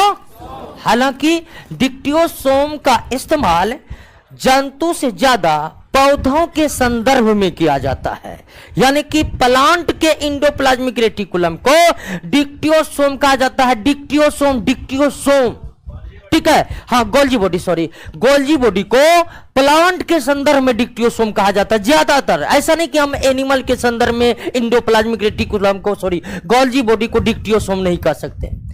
तो गोल्जी बॉडी का एक दूसरा भी नाम है डिक्टियोसोम। इंडोप्लाज्मिक रेटिकुलम का भी एक दूसरा नाम है एर्गेस्टोप्लाज्म। राइबोसोम का कोई दूसरा नाम नहीं है, सिर्फ राइबोसोम। तो कोशिका द्रव में मुड़े हुए छड़ के तरह गोल्जी बॉडी या सिस्टर्नी के समूह को गोल्जी बॉडी, जो मुड़े हुए छड़ है, रॉड है, उसी को डाल्टन और फेलिक्स ने क्या कहा है? सिस्टर्नी। अब ध्यान दीजिए कि इस गोल्जी बॉडी को सबसे पहले इटली के महान न्यूरोलॉजिस्ट डॉक्टर, ठीक है, इटली के एक महान न्यूरोलॉजिस्ट डॉक्टर थे जिसका नाम था कैमिलो गोल्जी। कैमिलो गोल्जी, उन्होंने ही इसे खोजा था सबसे पहले, ठीक है, उन्होंने ही खोजा था। और गोल्जी, कैमिलो गोल्जी इटली के थे और एक बहुत बड़े न्यूरोलॉजिस्ट डॉक्टर थे। कहा जाता था कि पूरे विश्व में उस समय कैमिलो गोल्जी इतने बड़े न्यूरोलॉजिस्ट डॉक्टर नहीं थे दोस्तों। और उन्होंने ही सबसे पहले इस संरचना को तंत्रिका कोशिका, जो कि नर्वस सिस्टम बने होते जिन कोशिका से, उसमें गोल्जी बॉडी को देखा और इन्होंने खोज करके इसका नाम इंटरनल रेटिकुलर एपरटस रखा। यानी कि कैमिलो गोल्जी ने जब इस संरचना को खोजा तो उन्होंने इस संरचना का नाम इंटरनल रेटिकुलर एपरटस का है। बाद में चलकर कैमिलो गोल्जी के योगदान को देखते हुए इन का नाम इंटरनल रेटिकुलर एपरटस से हटाकर इन्हीं के नाम पर क्या रख दिया गया है? तो गोल्जी बॉडी को खोजा कौन, यह याद रखने में कोई दिक्कत नहीं है, क्योंकि जो खोजा है उसी के नाम पर इसका नाम पड़ा हुआ है गोल्जी बॉडी। लेकिन गोल्जी बॉडी के देहांत के बाद नाम दिया गया है। जिन्होंने खोजा उन्होंने इंटरनल रेटिकुलर एपरटस नाम दिया था, लेकिन बाद में इसका नाम बदलकर गोल्जी बॉडी कर दिया गया। अब यह संरचना किसकी बनी हुई है? प्रोटीन लिपिड की बनी हुई, प्रोटीन और लिपिड की बनी हुई है। अब आइए इसके कार्य पर आ जाए, क्या कार्य करते हैं। अब तक आप जितने कोशिका अंगक को देखे और अब तक दो देखे हैं, उन दोनों से बहुत ज्यादा विस्तृत कार्य है इसका, विस्तृत कार्य है। सबसे पहला कार्य क्या है जानते हैं? इसका काम है अंतः कोशिकीय परिवहन। अंतः कोशिकीय परिवहन, और इसका मतलब क्या आप समझ रहे हैं ना? अंतः कोश के परिवहन का मतलब क्या समझ रहे हैं ना? कोशिका द्रव में किसी भी चीज को एक स्थान से दूसरे स्थान तक, कोशिका द्रव में किसी भी पदार्थ को एक स्थान से दूसरे स्थान तक भेजना ही क्या कहलाता है? तो गोल्जी बॉडी का काम अंतः कोशिकीय परिवहन का है। गोल्जी बॉडी का काम अंतः कोशिकीय परिवहन का है। लेकिन हम बताए थे इससे पहले रफ इंडोप्लाज्मिक रेटिकुलम भी यह काम कर रहा था। लेकिन रफ इंडोप्लाज्मिक रेटिकुलम और गोल्जी बॉडी के कार्यों में क्या असमानताएं हैं? असमानता यह है दोस्तों कि रफ इंडोप्लाज्मिक रेटिकुलम केवल प्रोटीन को एक जगह से दूसरी जगह कर रहा था, ये सभी चीजों को एक जगह से दूसरी जगह कर सकता, कार्बोहाइड्रेट का भी, वसा का भी, प्रोटीन का भी। यानी कि अंतःकोश के परिवहन का कार्य मुख्य रूप से गोल्जी बॉडी के द्वारा ही किया जाता है। अगर आपसे यह क्वेश्चन आ जाए कि निम्नलिखित में कौन सा कोशिका अंगक अंतः कोशिकीय परिवहन का कार्य करता हो और ऑप्शन में गोल्जी बॉडी भी हो और रफ एंडोप्लाज्मिक रेटिकुलम हो या एंडोप्लाज्मिक रेटिकुलम है, तो आप किसको आंसर मारिएगा? गोल्जी बॉडी को मारिएगा। क्योंकि यह सिर्फ प्रोटीन से नहीं, यह सिर्फ प्रोटीन का नहीं, बल्कि सभी अवयवों का, सभी अणुओं का, सभी पदार्थों का परिवहन करने में सक्षम है। उसके बाद जानते हैं इसका मुख्य काम क्या है? इसका मुख्य काम है सेक्रेशन करना। क्या करना? सेक्रेशन करना। इसको हिंदी में श्रवण कहते हैं। क्या कहते हैं? श्रवण। श्रवण का मतलब है बाहर निकलना, कोई निर्मित पदार्थ बाहर निकला। जैसे ग्रंथि हार्मोन का निर्माण करती है और वो हार्मोन ग्रंथियों से बाहर निकलती है, तो हम इसको इस तरह से भी बोल सकते हैं कि ग्रंथि के द्वारा हार्मोन का श्रवण होता है, सेक्रेशन होता है। तो ये मुख्य रूप से सेक्रेशन का कार्य करता है। किस पदार्थ का? सभी पदार्थ का। अगर कोशिका द्रव में प्रोटीन की कमी हो गई तो गोल्जी बॉडी वहां पर जाकर प्रोटीन निकालने लगेगा। कोशिका द्रव में अगर वसा फैट की कमी हो गई तो वे वहां जाकर फैट्स को निकालने लगेगा। कोशिका द्रव में अगर कारणवश किसी कार्बोहाइड्रेट का कमी हो गई, ठीक है, कार्बोहाइड्रेट का कमी हो गई तो ये वहां पर जाकर कार्बोहाइड्रेट निकाल देगा। अब कहिएगा वहां पर जाकर ये कैसे निकाल देगा? इसकी भी संरचना कुछ एंडोप्लाज्मिक रेटिकुलम जैसा नहीं मिलता है, बस वे महीन नलियों का जाल था, ये रॉड का जाल है। तो एक तरह से इसकी संरचना परिवहन के योग्य है, एंडोप्लाज्मिक रेटिकुलम के बिल्कुल समान नहीं तो कुछ हद तक तो मेल खा ही रहे हैं। खा रहे कि नहीं खा रहे? तो ये हर पदार्थ का सेक्रेशन करता है दोस्तों, हर पदार्थ का सेक्रेशन कर सकता है, हर पदार्थ का। अब कहिएगा कि हर पदार्थ का सेक्रेशन कर रहा है, इसका मतलब पहले से हर पदार्थ का गोदाम बना हुआ है इसमें, तब तो ये निकाल रहा है हर पदार्थ। तो दोस्तों ये बात अभी तक पता नहीं चला है कि गोल्जी बॉडी अगर सभी पदार्थों का सेक्रेशन कर रहा, नींद वाला जागिए, सभी पदार्थों का जो सेक्रेशन कर रहा है दोस्तों, तो सभी पदार्थों का सेक्रेशन कर रहा है, तो इतने सारे पदार्थ इसमें आ कहां से रहे हैं? तो इस बात की जानकारी अभी भी नहीं मिली हुई है। यानी कि गोल्जी बॉडी के कार्यों की पूरी तरह जानकारी आज भी जीव वैज्ञानिकों को हासिल नहीं हो, और हासिल ये नहीं हो पाया है दोस्तों कि अगर यह गोल्जी बॉडी सभी पदार्थों का सेक्रेशन करता है तो ये पैकेजिंग कैसे करता है, कब करता है, कहां से करता है। लेकिन अगर यह सभी पदार्थों को सेक्रेट कर रहा है तो निश्चित तौर पर यह सभी पदार्थों को पहले पैकेजिंग करता होगा। क्या करता होगा? पैकेज। अब सिर्फ पैकेजिंग नहीं, सभी पदार्थों का क्या कर रहा है? पैकेजिंग करके उसे संग्रह भी कर रहा है, तब तो यह सेक्रेशन कर पाएगा। तो गोल्जी बॉडी सभी पदार्थों का सेक्रेशन कर रहा है। इसे सेल का मेन सेक्रेटरी सेल ऑर्गेनल कहा जाता है, मुख्य श्रवण अंगक कहा जाता है।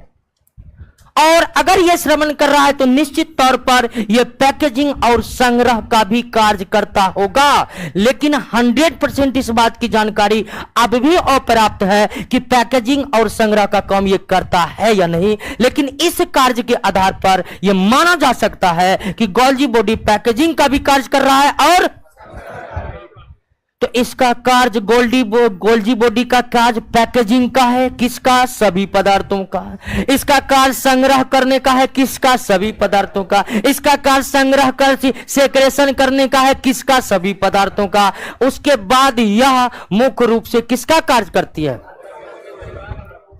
अब जिस तरह स्मूथ एंडोप्लाज्मिक रेटिकुलम वसा और कोलेस्ट्रॉल का संश्लेषण किया था, राइबोसोम प्रोटीन का संश्लेषण किया था, गोल्जी बॉडी भी ग्लाइकोप्रोटीन, ग्लाइकोलिपिड जैसे जैव अणुओं का या पदार्थों का संश्लेषण करता है। और गोल्जी बॉडी आगे हम एक ऐसी कोशिका अंगक पढ़ेंगे जिसका नाम होगा लाइसोसोम। लाइसोसोम को बनाने में योगदान देता है कौन? तो गोल्जी बॉडी का मुख्य काम क्या है? अंतःकोशिकीय परिवहन का। रफ इंडोप्लाज्मिक रेटिकुलम से भिन्न यह अंतःकोशिकीय परिवहन इस तरह करता है कि यह सभी पदार्थों का परिवहन कर सकता है। उसके बाद इसका कार्य पैकेजिंग, संग्रह और स्रवण का है। पैकेजिंग, संग्रह और स्रवण का। उसके बाद यह लाइसोसोम का निर्माण करवाता है और यह ग्लाइकोप्रोटीन और ग्लाइकोलिपिड जैसे अणुओं का, पदार्थों का संश्लेषण करता है। दोस्तों क्लियर हो गया? कोई दिक्कत नहीं ना है? समझ गए? गोल्जी बॉडी क्लियर है? एक बार पुनः आइए, गोल्जी बॉडी से किस तरह के प्रश्न आ सकते हैं? सबसे पहले आ सकते हैं कि कोशिका द्रव में मुड़े हुए क्षार के गुच्छों की समान संरचना को क्या कहते हैं? गोल्जी बॉडी कहते हैं। क्या कहते हैं? Golgi body. गोल्जी बॉडी को पौधों के संदर्भ में क्या कहते हैं? डिक्टियोसोम। लेकिन ऐसा नहीं कि इसे जंतु के संदर्भ में नहीं कहेंगे डिक्टियोसोम। लेकिन जीव वैज्ञानिक के जितने भी राइटर हैं ना, या एनसीईआरटी बुक्स भी डिक्टियोसोम का इस्तेमाल पौधों के संदर्भ में किए। क्यों किए हैं ये बात कोई राइटर ने लिखे, लेकिन किए हैं। तो आप ये याद रखिए कि गोल्जी बॉडी को डिक्टियोसोम भी कहा जाता है। मुड़े हुए क्षार को डाल्टन तथा फेलिक्स ने क्या कहा है? सिस्टर्नी कहा है। तो आपसे यह भी क्वेश्चन आ सकता है कि कोशिका द्रव में सिस्टर्नियों के समूह वाली संरचना को क्या कहते हैं? गोल्जी बॉडी का खोज किसने किया? कैमिलो गोल्जी ने किया था। कैमिलो गोल्जी ने किया था। अंतःकोश के परिवहन का मुख्य कार्य किसके द्वारा किया जाता है? गोल्जी बॉडी का। कोशिका द्रव में भिन्न भिन्न पदार्थों का पैकेजिंग और संग्रह कौन करते हैं? Golgi body. कौन करते हैं? Golgi body. कोशिका द्रव का मुख्य श्रवण अंग कौन है? Golgi body. ठीक है। और इनके कार्यों का पूर्ण रूप से जानकारी आज भी नहीं लगी। दोस्तों ऐसा नहीं कि कोशिका के बारे में सारा जानकारी निकल कर सामने आ गया।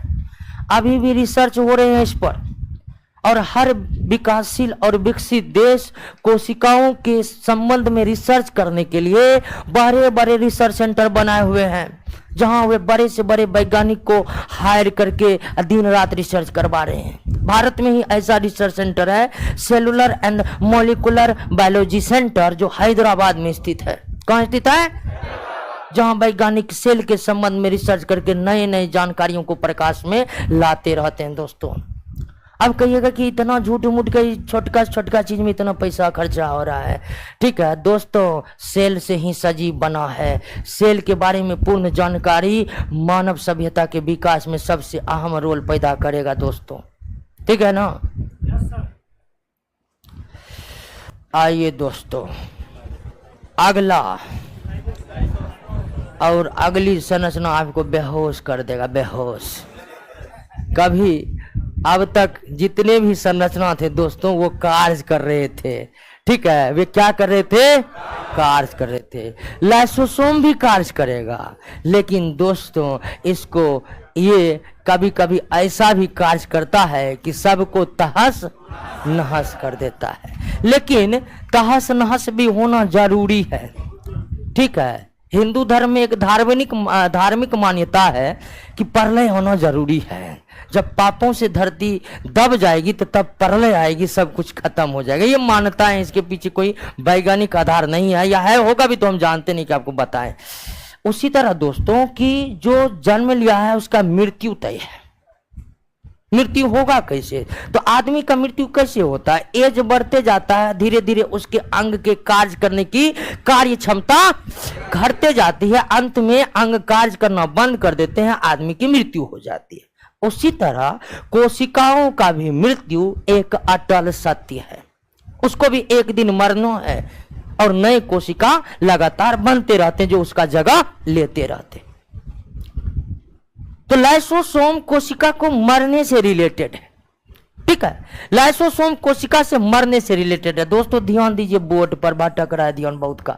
लाइसोसोम, ठीक है, लाइसोसोम। यहां पर दोस्तों खेल नहीं है दरोगा बनना। पहले महीना का सैलरी है 65,000। क्या लगता है फ्री में मिलेगा आपको? इधर लेफ्ट राइट देखने से ओनली स्ट्रेट देखिए, स्ट्रेट।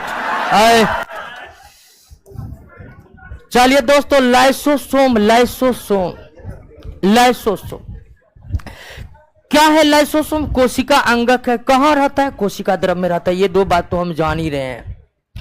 अब दोस्तों, लाइसोसोम की आकृति कैसी होती है? मान लीजिए ये सेल है, ठीक है, तो लाइसोसोम जो है यह भी छोटी छोटी थैलियों के समान संरचना, लेकिन ये राइबोसोम की तरह नहीं है।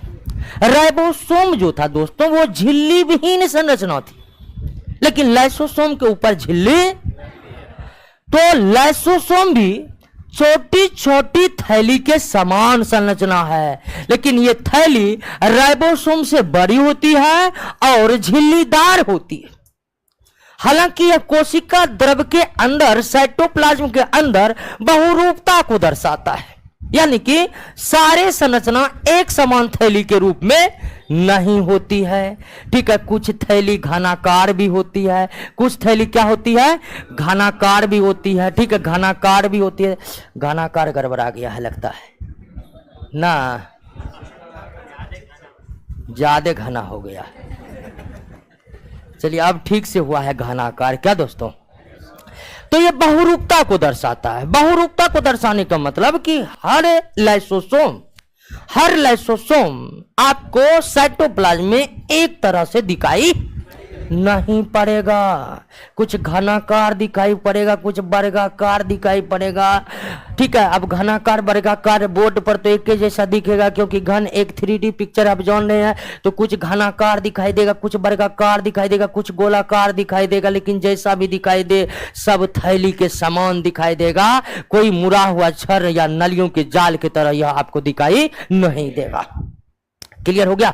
अब ध्यान दीजिए कि इस लाइसोसोम की संख्या पौधों में कम, जंतुओं में ज्यादा। और लाइसोसोम की जो ये थैली होती है ना, इस थैली के अंदर ढेर सारे पावरफुल एंजाइम पाए जाते हैं। अब कहिए एंजाइम किसे कहते हैं? ठीक है, एंजाइम जिसे भी कहते हैं, लेकिन आप समझिए एंजाइम होता है जो बंद होता है इस लाइसोसोम। एक चैप्टर है जिसमें हम कार्बोहाइड्रेट, वसा, प्रोटीन, एंजाइम के बारे में डिटेल से पढ़ेंगे, ठीक है। यानी कि एंजाइम कुछ ना कुछ कार्य करवाने वाले अणु है। करते नहीं है, करवाते हैं, उसकाते हैं, ठीक है, कार्य करने के लिए।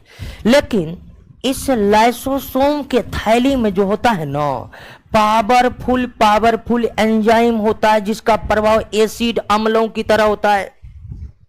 जिस तरह हाइड्रोक्लोरिक अम्ल सब गिर जाएगा ना, आपके त्वचा पर फोफले बन जाएंगे, चमड़ी उधेर जाएगा।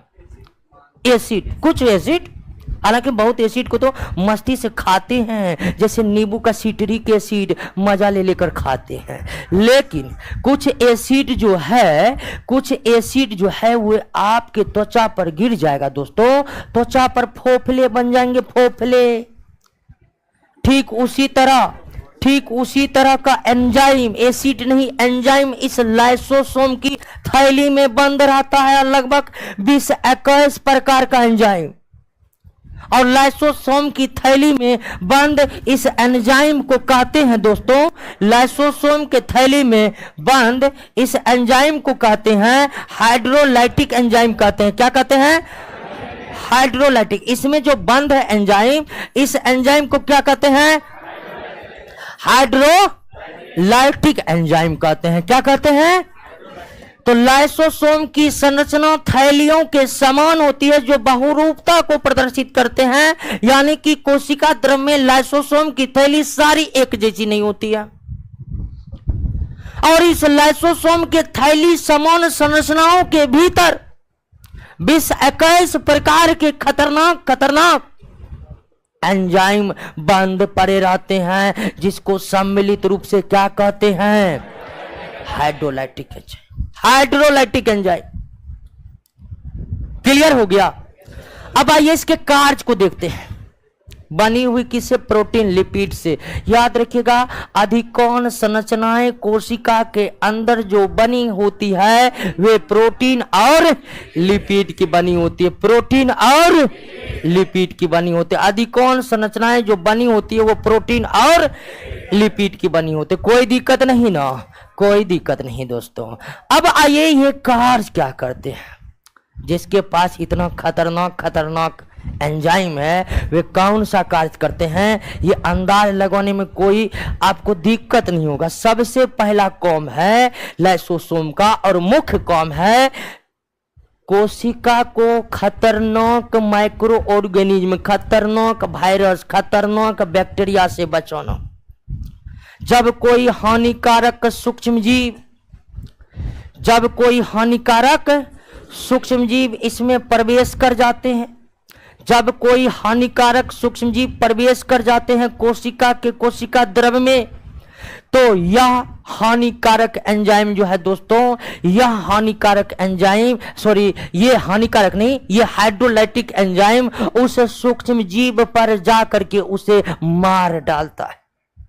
यानी कि कोशिकाओं को खतरनाक बैक्टीरिया, वायरस से बचाने की जिम्मेदारी किस पर है? लाइसोसोम पर है। और ये बचाता है इसलिए कि इसके पास पावरफुल एंजाइम है जो इसे हानिकारक सूक्ष्मजीवों पर जाकर छोड़ देता है, जिससे वो मर जाते हैं। अब आप कहिएगा कि कोरोना को काहे न मार पाता ही है? तो दोस्तों, लाइसोसोम के हाइड्रोलाइटिक एंजाइम की अपनी एक क्षमता है, उसी क्षमता के अनुरूप यह काम करता है। एक सिलेंडर ट्रैक्टर से धान के खेत का क्या कहते हैं कदवा करने चल जाएगा, होगा जी? नहीं होगा, क्योंकि उसकी क्षमता नहीं है। समझते हैं ना जी? बिहार में धान का खेती प्रमुख रूप से होता है। नहीं समझते हैं तो बिहारियतपन में शक करने लगेगा लोग दोस्तों। तो आप समझते होंगे, इसमें कोई दिक्कत नहीं है। तो नहीं हो सकता, उसके लिए कम से कम 3 सिलेंडर वाली ट्रैक्टर चाहिए, ठीक है, जो 55-65 HP का हो। तो वही बात है दोस्तों कि लाइसोसोम के अंदर हाइड्रोलाइटिक एंजाइम है, वे हानिकारक बैक्टीरिया, वायरस को मारने में सक्षम है, लेकिन अपनी एक शक्ति है, उस शक्ति के अनुरूप यह कार्य कर सकता है। वे अपने शक्ति के अनुरूप वह कार्य करता है। इसलिए कोरोना को नहीं मार सकते, कोरोना मारने की औकात इसको नहीं है। तो पहला कार्य समझ गए ना, और यही मुख्य कार्य है। दूसरा कार्य दोस्तों कि कोशिका के अंदर जो कोशिका अंगक है, कोशिका के अंदर जो कोशिका अंगक, जैसे आप endoplasmic reticulum, ribosome, Golgi body तो पढ़ ही लिए। हर कोशिका अंगक की एक निश्चित आयु होती है, जिसके बाद वह काम करना बंद कर देते हैं, वे मृत हो जाते हैं और फिर उसका निर्माण होता है। क्योंकि बताए थे कि ऑर्गेनॉइड सेल ऑर्गेनल ऐसे हैं जो समय समय पर नए बनते रहते। तो जो कोशिका अंगक मृत हो गए हैं, जो कोई काम लायक कोशिका द्रव में नहीं बचे हैं, उस पर यह लाइसोसोम जाएगा, एंजाइम छोड़ देगा, खत्म हो जाएगा, वे कोशिका क्या हो जाएगा? बाहर हो जाएगा। यानी कि ऐसे कोशिका अंगक जो अब कोई काम के लायक नहीं रह गए हैं, वैसे कोशिका अंगक को लाइसोसोम पचा करके कोशिका को साफ सुथरा बनाए रखता है, कोशिका का अंदर से सफाइया करते रहता है। अब आइए दोस्तों कि इसमें बड़ी पावरफुल हाइड्रोलाइटिक एंजाइम है। अगर कोशिका की आयु खत्म हो जाती है, या कोशिका का आयु अब पूरा हो गया, अब कोशिका की आयु मिनटों से लेकर कुछ दिनों तक भी होती है। जैसे आप आरबीसी का आयु 90 से 120 दिन तक होता है, ये आप सामान्य रूप से जानते होंगे। कुछ की 1 मिनट से भी कम होती है।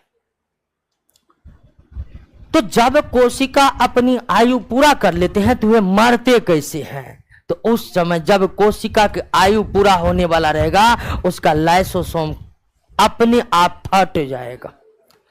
अपने आप क्या होगा? फट जाएगा।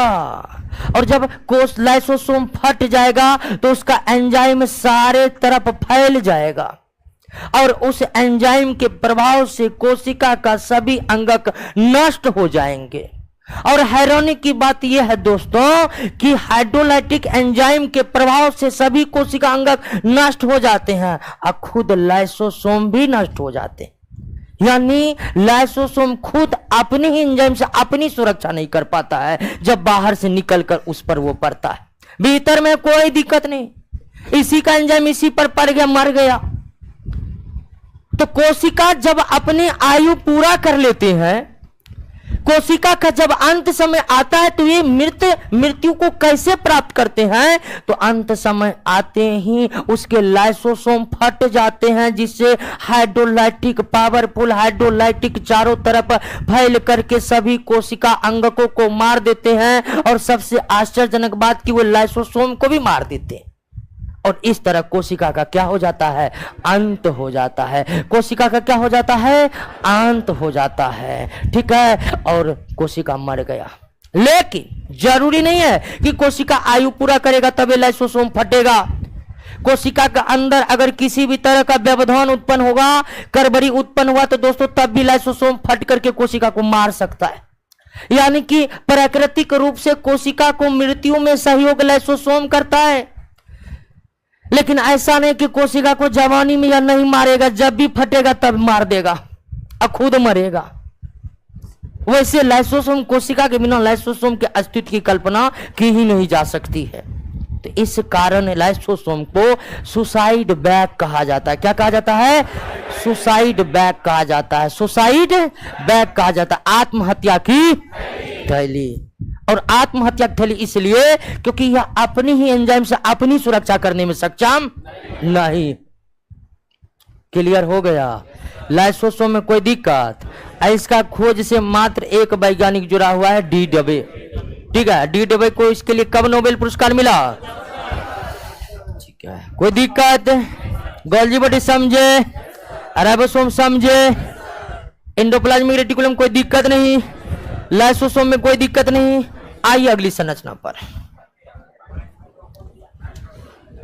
अगली जो संरचना है आपको लगेगा कि हाँ ये कुछ है, माइटोकॉन्ड्रिया। एनसीईआरटी बुक में इसे सूत्र कणिका नाम दिया गया है। ठीक है, माइटोकॉन्ड्रिया का हिंदी नाम एनसीईआरटी के किताब में सूत्र कणिका। लेकिन बिहार के जितने भी फेमस राइटर हैं जो भारतीय भवन और स्टूडेंट फ्रेंड्स पब्लिकेशन से लिखते हैं, वे माइटोकॉन्ड्रिया को माइटोकॉन्ड्रिया ही लिखते हैं हिंदी में। फिर भी सूत्र कणिका एनसीईआरटी बुक्स दिया है तो आप याद रखिए, माइटोकॉन्ड्रिया को सूत्र कणिका कहते हैं। सूत्र कणिका, फिलहाल हम लोग माइटोकॉन्ड्रिया ही कहेंगे। अब तक आप जितनी भी आकृति पढ़े हैं उनमें यह सबसे बड़ा है, सबसे बड़ा है। हालांकि जब आप प्लांट सेल कहिएगा तो प्लांट के सेल में इससे भी बड़ा एक आकृति है, इससे भी बड़ा। और माइटोकॉन्ड्रिया जंतु कोशिका की सबसे बड़ी आकृति, सबसे बड़ी संरचना है। किसका? जंतु कोशिका का सबसे बड़ी संरचना। और यह माइटोकॉन्ड्रिया सबसे बड़ी है। हालांकि पौधे की कोशिका में इससे भी बड़ी एक संरचना है जो ठीक इसके बाद हम पढ़ेंगे। और माइटोकॉन्ड्रिया एक ऐसी आकृति है जो पल पल अपने आकृति को बदलती रहती है, परिवर्तनशील आकृति। इससे पहले लाइसोसोम जब पढ़े थे तो हम पढ़े थे कि लाइसोसोम बहुरूपता को दर्शाता है। मतलब भिन्न भिन्न तरह के लाइसोसोम कोशिका द्रव में बिखरे हुए थे। लेकिन लाइसोसोम की जैसी भी आकृति हो वे परिवर्तनशील नहीं था, जो भी था कांस्टेंट था। लेकिन माइटोकॉन्ड्रिया कोशिका द्रव का एक ऐसा कोशिका अंगक है जो अपने आकृति को पल पल बदलते रहती है। माइटोकॉन्ड्रिया जितनी आकृति को बदलती है उतना ऐसा कोई नहीं है। कुछ कोशिका अंगक है जो अपने आकृति को कोशिका के कार्यों के हिसाब से बदलता है, लेकिन माइटोकॉन्ड्रिया इतनी नहीं। यानी इसकी आकृति परिवर्तनशील है, इसकी आकृति परिवर्तनशील है। लेकिन फिर भी जब कभी यह थोड़े से भी समय के लिए स्थिर होती है तब यह इलेक्ट्रॉन माइक्रोस्कोप में कैसा दिखाई पड़ता है। जब भी यह थोड़े समय के लिए स्थिर होती है, जब भी यह थोड़े समय के लिए स्थिर होती है तो यह कैसे दिखाई पड़ती है, कैसे? तो आपको बताते हैं कि कैसे दिखाई पड़ती है। माइटोकॉन्ड्रिया सबसे बड़ी के एकदम डबल लेयर मेम्ब्रेन का बना होता है। कितना? Double layer. Double layer, nucleus को हटा देते हैं, अब समझ लीजिएगा न्यूक्लियस है, डबल लेयर मेम्ब्रेन का बना होता है। डबल लेयर यानी एक लेयर और एक दूसरा लेयर, एक दूसरा लेयर। अब तक जितना भी था दोस्तों, अब तक जितना भी था वह उस पर कितना लेयर था झिल्ली का? राइबोसोम पर तो कोई लेयर था ही नहीं, लेकिन माइटोकॉन्ड्रिया पर डबल लेयर होता है। माइटोकॉन्ड्रिया पर तो माइटोकॉन्ड्रिया सबसे ज्यादा परिवर्तनशील आकृति है। माइटोकॉन्ड्रिया जंतु कोशिका की सबसे बड़ी कोशिका अंगक है। माइटोकॉन्ड्रिया दोहरी झिल्लियों से घिरी हुई संरचना, दोहरी झिल्ली से। अब तक हम जितने भी कोशिका अंगक के बारे में पढ़े हैं वे सभी सिंगल लेयर मेम्ब्रेन से घिरा हुआ था, यानी कि एक झिल्लियों से घिरा हुआ था जिसमें राइबोसोम पर कोई झिल्लियां नहीं थी। लेकिन डबल लेयर मेम्ब्रेन, बाहर वाला को आउटर मेम्ब्रेन बोलेंगे, भीतर वाला को इनर मेम्ब्रेन बोलते हैं। और दोस्तों इस माइटोकॉन्ड्रिया के भीतरी भाग को मैट्रिक्स कहते हैं। क्या कहते हैं? मैट्रिक्स कहते हैं। भीतरी भाग को क्या कहते हैं? मैट्रिक्स कहते हैं। क्यों कहते हैं? कोई कारण नहीं है, जीव वैज्ञानिकों ने नाम रख दिया इसलिए कहना पड़ रहा है। जैसे हमारा नाम एक्स है, वाई है, जेड है, क्यों है? क्यों नहीं है, माता पिता रख दिए हैं इसलिए है। तो वही बात है दोस्तों, कोई लॉजिक नहीं कि मैट्रिक्स नाम क्यों है। कहीं कहीं नाम पर लॉजिक है, जैसे कि गोल्जी बॉडी का नाम पर क्यों है नाम गोल्जी बॉडी, उसका कारण है। ठीक है, तो इसका कोई कारण नहीं। भीतरी भाग, माइटोकॉन्ड्रिया के भीतरी भाग को क्या कहते हैं? मैट्रिक्स कहते हैं। और ये मैट्रिक्स जो है ये कहीं पूरा खाली होता नहीं, इसमें कोशिका द्रव के समान ही पदार्थ भरे रहते हैं। इसमें कोशिका द्रव के समान पदार्थ क्या होते हैं? भरे होते हैं। कोशिका द्रव के समान पदार्थ भरे होते हैं। और इसमें कोशिका द्रव के समान जो पदार्थ बने होते हैं उसमें एक खास मॉलिक्यूल्स होता है, डीएनए, आरएनए, विभिन्न प्रकार का एंजाइम, कैल्शियम, मैग्नीशियम इत्यादि। लेकिन सबसे महत्वपूर्ण है कि डीएनए के पास एक खास मॉलिक्यूल्स है, सॉरी माइटोकॉन्ड्रिया के पास एक खास मॉलिक्यूल्स है। कौन? ये अब तक किसी में नहीं था। डीएनए मॉलिक्यूल्स इतना पावरफुल मॉलिक्यूल्स है जो अपना फोटो स्टेट कर सकता है, यानी डीएनए अणु से डीएनए का निर्माण हो सकता है। और डीएनए एक बहुत ही महत्वपूर्ण अणु है। आप जानते हैं ना, शेर का बच्चा शेरे पैदा होगा, आदमी का बच्चा आदमी पैदा होगा। कैसे पता चलता है? उसमें सबसे डीएनए की भूमिका सबसे प्रबल होती है। अन्य भी कई भूमिकाएं हैं, और कितनी भूमिकाएं हैं इसको पढ़ने के लिए चैप्टर है जेनेटिक्स, जिसमें हम देखते हैं आने वाली पीढ़ी कैसी होगी, किन गुणों वाली होगी, कितनी भिन्नताएं होगी। लेकिन उसमें सबसे बड़ा योगदान किसका है? तो ये डीएनए पाया जाता है माइटोकॉन्ड्रिया के भीतर। और जिसमें डीएनए है, समझिए एक विकसित कोशिका अंगक, विकसित यानी अब तक आप जितने भी कोशिका अंगक पढ़े हैं उसमें सबसे डेवलप्ड कोशिका अंगक कौन है? सबसे डेवलप्ड कोशिका अंगक कौन है? माइटोकॉन्ड्रिया। क्यों? तो इसके पास डीएनए है। अब कहिए डीएनए से क्या चीज है? डीएनए के पास ढेर सारे सूचनाएं भरी पड़ी है। सूचनाएं आधुनिक नहीं, प्राचीन काल में भी देखते होंगे कि वे राज बड़ी सशक्त होते थे जिनके पास सूचनाओं का संग्रह होता था, यानी गुप्तचर विभाग बहुत ज्यादा एक्टिव होते थे। आज भी आप जानते होंगे इजराइल एक ऐसा देश है जो काफी सशक्त है, काफी छोटे होने के बाद।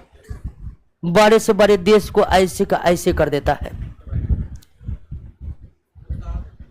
जानते हैं उसमें एक सबसे बड़ा कारण क्या कि उसका गुप्तचर विभाग बहुत ही ज्यादा सक्रिय और योग्य और विकसित है।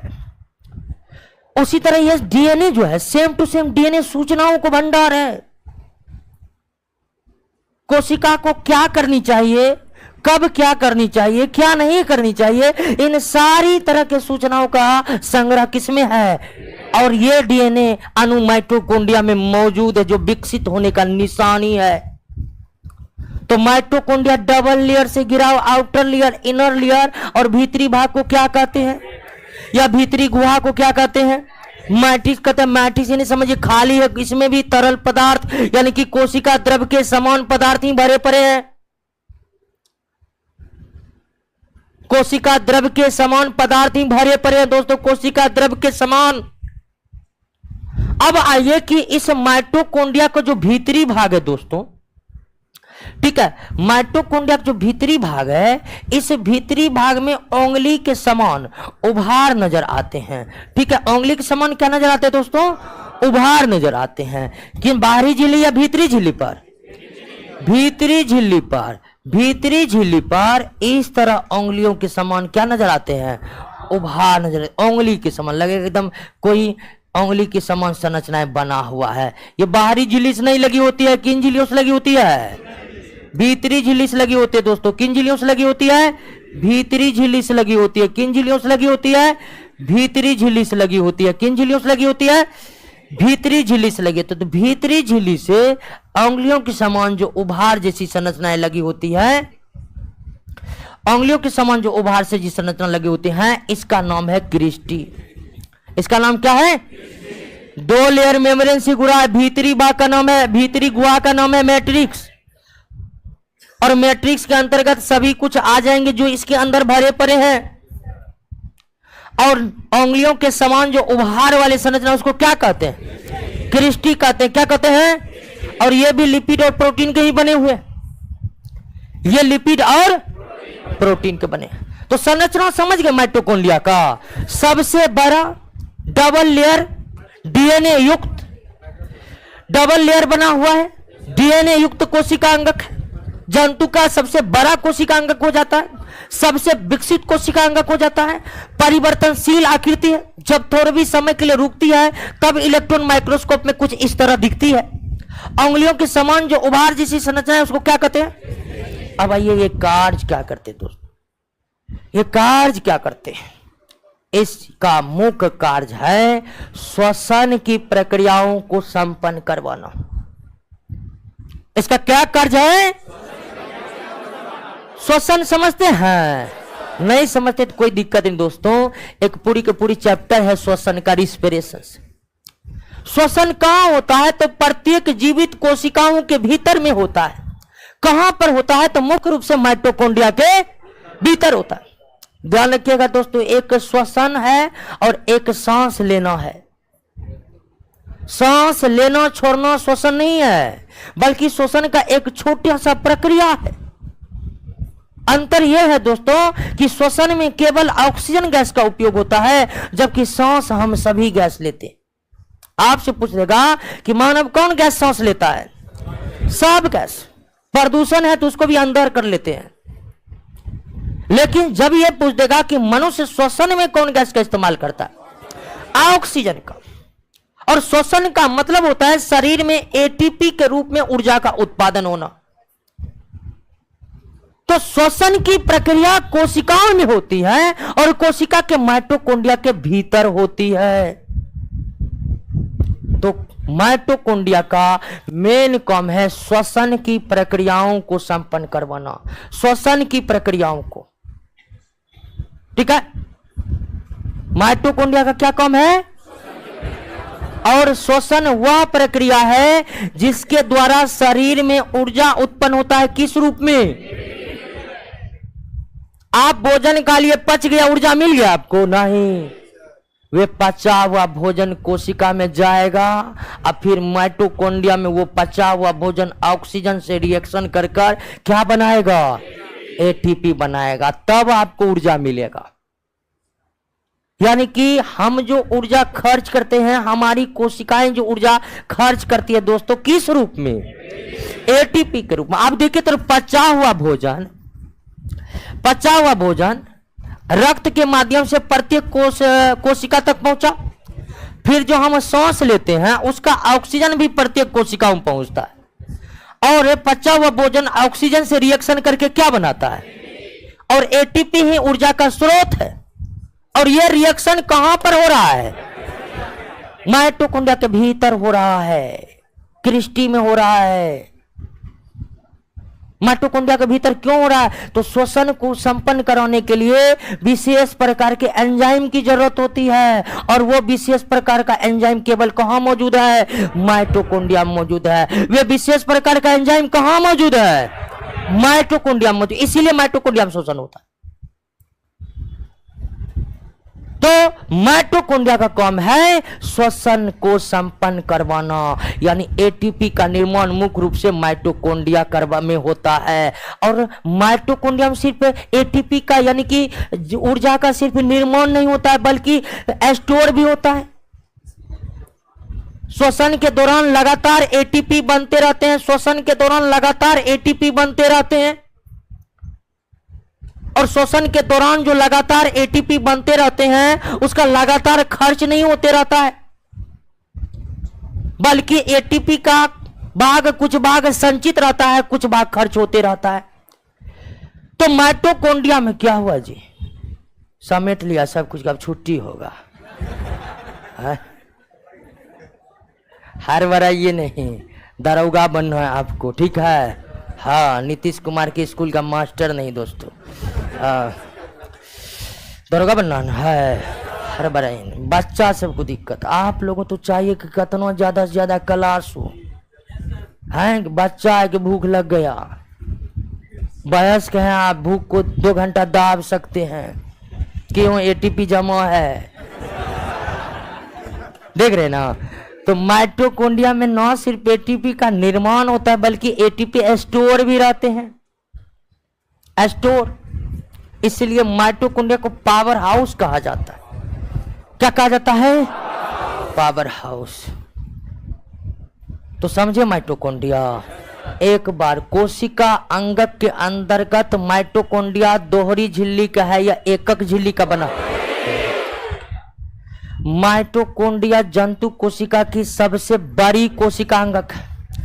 कोशिका द्रव्य में कौन सा कोशिका अंगक की आकृति सबसे ज्यादा परिवर्तनशील होती है? जितनी माइटोकॉन्ड्रिया उतनी किसी की नहीं होती है। श्वसन की प्रक्रिया मुख्य रूप से कोशिका के किस अंगक में संपन्न होता है? एटीपी का निर्माण मुख्यतः किस कोशिका अंगक में होता है? पावर हाउस किसे कहते हैं? क्यों कहते हैं? एटीपी के संचित होने के कारण। और इसका हिंदी नाम क्या है? आइए इसके खोज से जुड़ते हैं। इससे कई वैज्ञानिक जुड़े हुए, कई वैज्ञानिक इससे जुड़े हुए हैं। इससे जुड़े हुए दोस्तों वैज्ञानिक जो हैं, रिचर्ड अल्टमान जुड़े हुए हैं। इससे जो वैज्ञानिक जुड़े हुए हैं, रिचर्ड अल्टमान,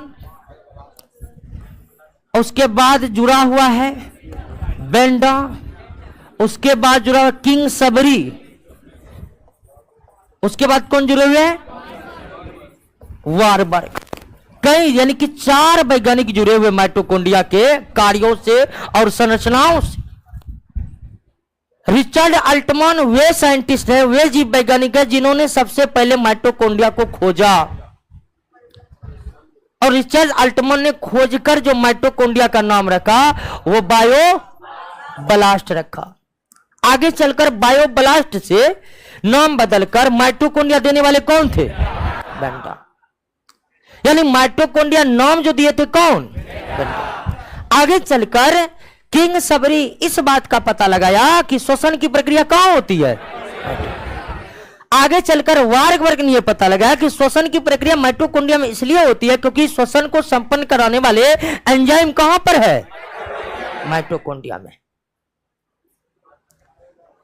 कोई दिक्कत?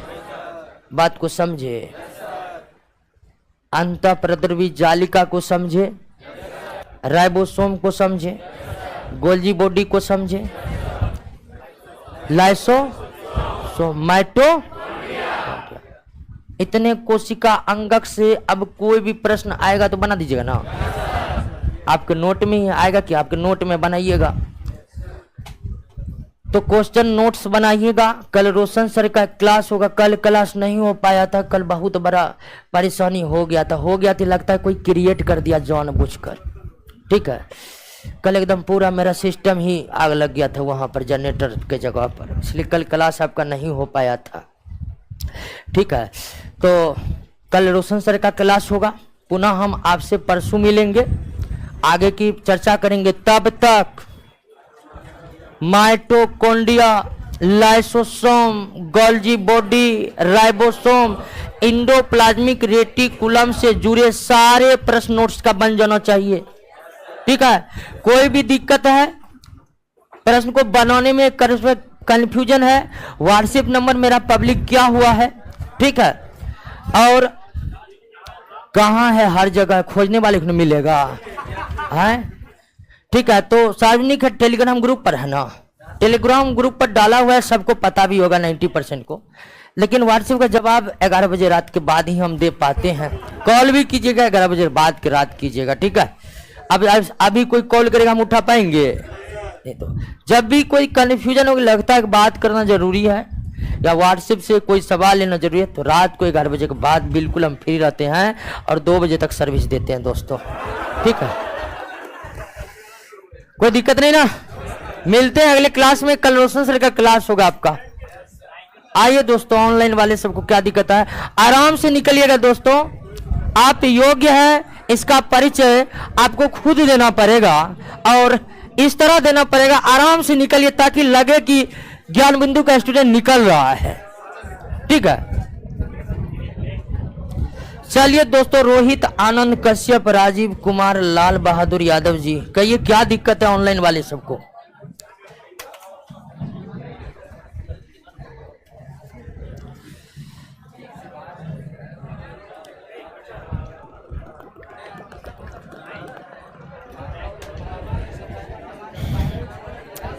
पीडीएफ कहाँ मिलेगा दोस्तों?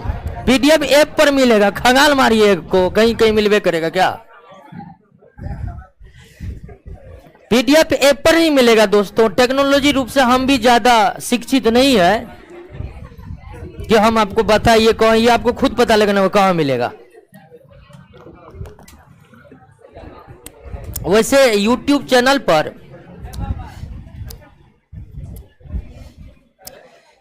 आज जितना भी लड़की है अगला क्लास से एडमिशन लेकर आना है सबको। पैसा नहीं है तो गरीबों के लिए हम कोचिंग नहीं खोले हैं, ठीक है। नहीं, बहुत आता है, गरीब है तो इस साबरमती आश्रम खोल के हम रखे हैं। पढ़ना है तो पैसा चुकाना होगा। एपीजे अब्दुल कलाम पेपर बेचकर पैसा चुकाए थे, आपको भी सब्जी बेचकर पैसा चुकाना है, ठीक है। हाँ, तो पैसा जो से व्यवस्था कीजिए, फी भरिए तब पढ़िए।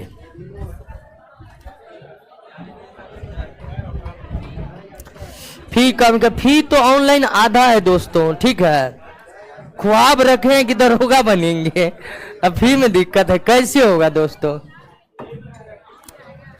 अब वैसे जानते हैं फी में सबसे, अगर स्टूडेंट को पटनों में सबसे कम खर्च किसमें होता है तो बिल्कुल पढ़ाई में होता है। आप जोड़िए ना, मुसल्लपुर हार से अभी तक 1.5-2 कुंटल आलू में पैसा चला गया होगा आपका। खाने रहने में जब पढ़ने में खर्च है जी, 1000-2000 रुपये फी नहीं दीजिएगा तो फिर कैसे होगा दोस्तों, ठीक है।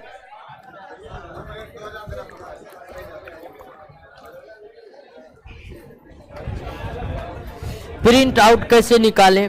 पटना में कोई दोस्त रहता होगा तो यहाँ पर प्रिंट आउट काफी सस्ता निकल जाता है।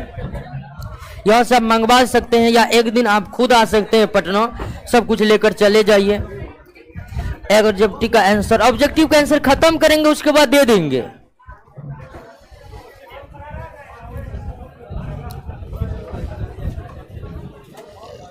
बहुत नींद आ जाता है दोस्तों, नींद आ जाता है, उसका सबसे बड़ा उपाय है कि आप दरोगा का ख्वाब देखना छोड़ दीजिए, ठीक है। लेकिन आपको दरोगा बनना है तो नींद पर विजय प्राप्त करना होगा दोस्तों, दूसरा कोई उपाय नहीं है। नींद हमको भी आता है, हमको भी पढ़ाने का मन नहीं करता है,